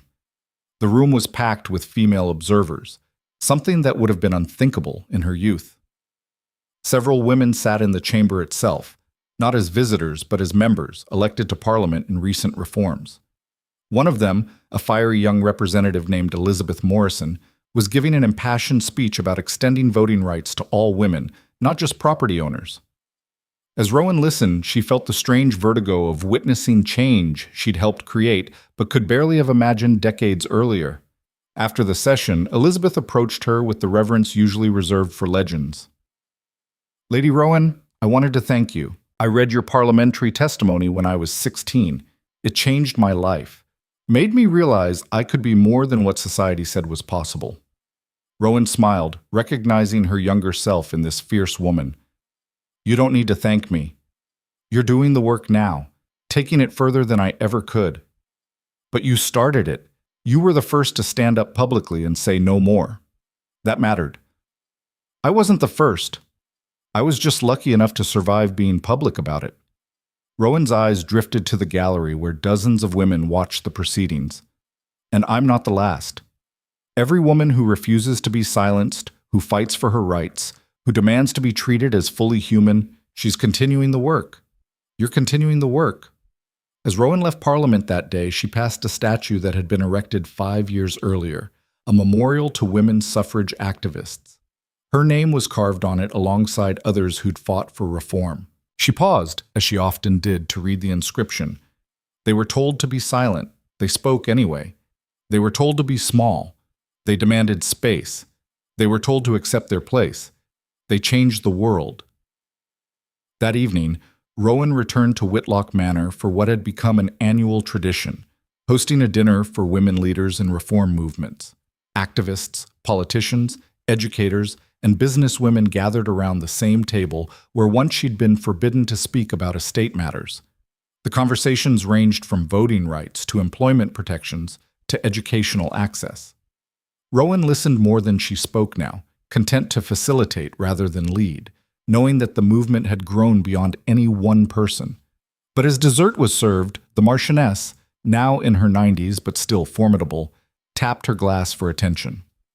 "A toast," she announced, "to Rowan Whitlock, who was struck down in a garden 30 years ago and rose to strike back at the system that tried to destroy her. Who turned personal trauma into public advocacy and changed the legal landscape for millions of women. Who proved that a woman's strength lies not in accepting her place, but in refusing to be placed at all." Everyone stood, glasses raised, and Rowan felt tears prick her eyes. Not from sadness or even from joy, but from the profound satisfaction of a life lived with purpose. "Thank you," she said when the toast concluded. "But I want to be clear about something. I'm not a hero. I'm not special. I was just a woman who got angry enough to stop being polite and started being honest. Every woman in this room has done the same in her own way. We're all part of the same fight." She raised her own glass. "So here's to us, To every woman who refused to be silent when silence was expected. To every woman who chose courage over comfort. To every woman who looked at an unjust system and said, I will change this. We're not done yet, but look how far we've come. The applause was deafening.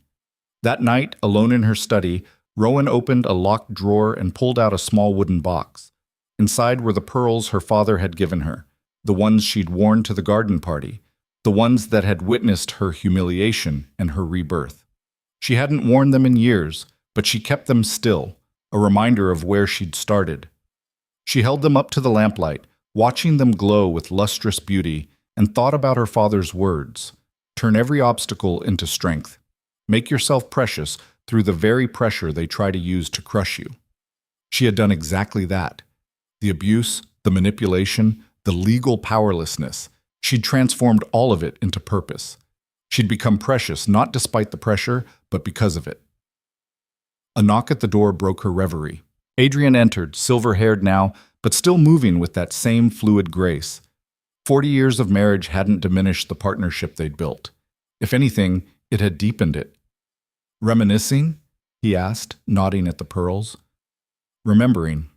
There's a difference. She set them down gently. I was thinking about how strange it is that the worst thing that ever happened to me, being struck in public, being powerless, being trapped, became the catalyst for the best things. The reforms, the school, our life together. None of it would have happened if Celeste hadn't pushed me past my breaking point. Do you think she understood what she was creating when she hit you in that garden? Rowan laughed softly. She thought she was breaking me. Instead, she freed me. Ironic, really. What happened to her? I don't think I ever asked. She died in prison 8 years into her sentence. Pneumonia. Rowan felt nothing at the memory. Not satisfaction, not grief, just a hollow acknowledgement of a closed chapter. I went to her funeral. There was no one else there except the prison chaplain. She died as she lived, alone and bitter. Do you ever wonder what she could have been if she'd chosen differently? Sometimes. She was intelligent, capable. If she'd used those qualities for building instead of destroying, she could have accomplished real things. Rowan stood, crossing to the window where dawn was beginning to paint the sky. But she was a product of the same system that trapped me. The difference is, she chose to perpetuate it. I chose to break it. They stood together in comfortable silence, watching the sun rise over an estate that had survived fire, fraud, and transformation. Somewhere in the village, children were waking to attend the school Rowan had built. In London, Parliament would convene and debate laws that bore the influence of her advocacy. Across England, women were living slightly freer lives because one woman had refused to stay silent. You changed the world, Adrian said quietly. We changed the world, Rowan corrected. You, me, the Marchioness, Hartley, Elizabeth Morrison, and all the others. Change is never one person's achievement. Maybe, but it often starts with one person's courage. Years later, when Lady Rowan Whitlock finally passed at the age of 72, her funeral drew thousands.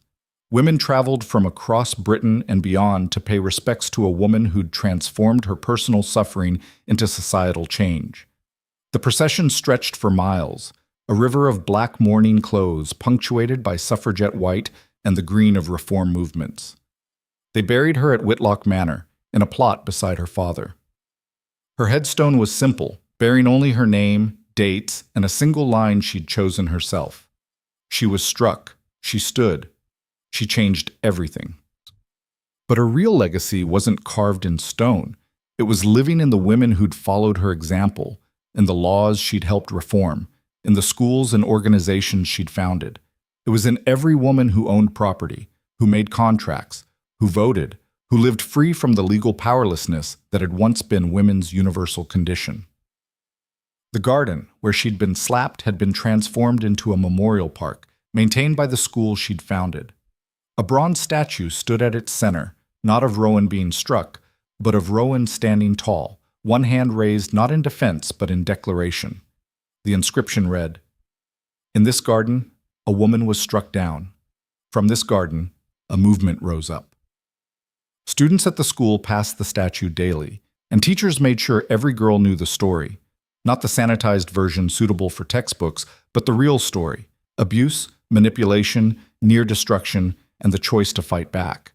Because the lesson wasn't that Rowan was special. The lesson was that she was ordinary, an ordinary woman who did extraordinary things simply by refusing to accept that her gender made her less than human. And in classrooms and courtrooms, in drawing rooms and boardrooms, in every space where women claimed power that had been denied them, Rowan Whitlock's legacy continued. Because she'd proven something fundamental, that the cage of inheritance, of law, of society's expectations could be broken. Not easily, not without cost, but it could be broken. All it took was one woman brave enough to try, one woman who looked at a system designed to crush her and decided instead to become precious through the very pressure meant to destroy her. One woman who was struck down and chose to rise, and in rising changed the world.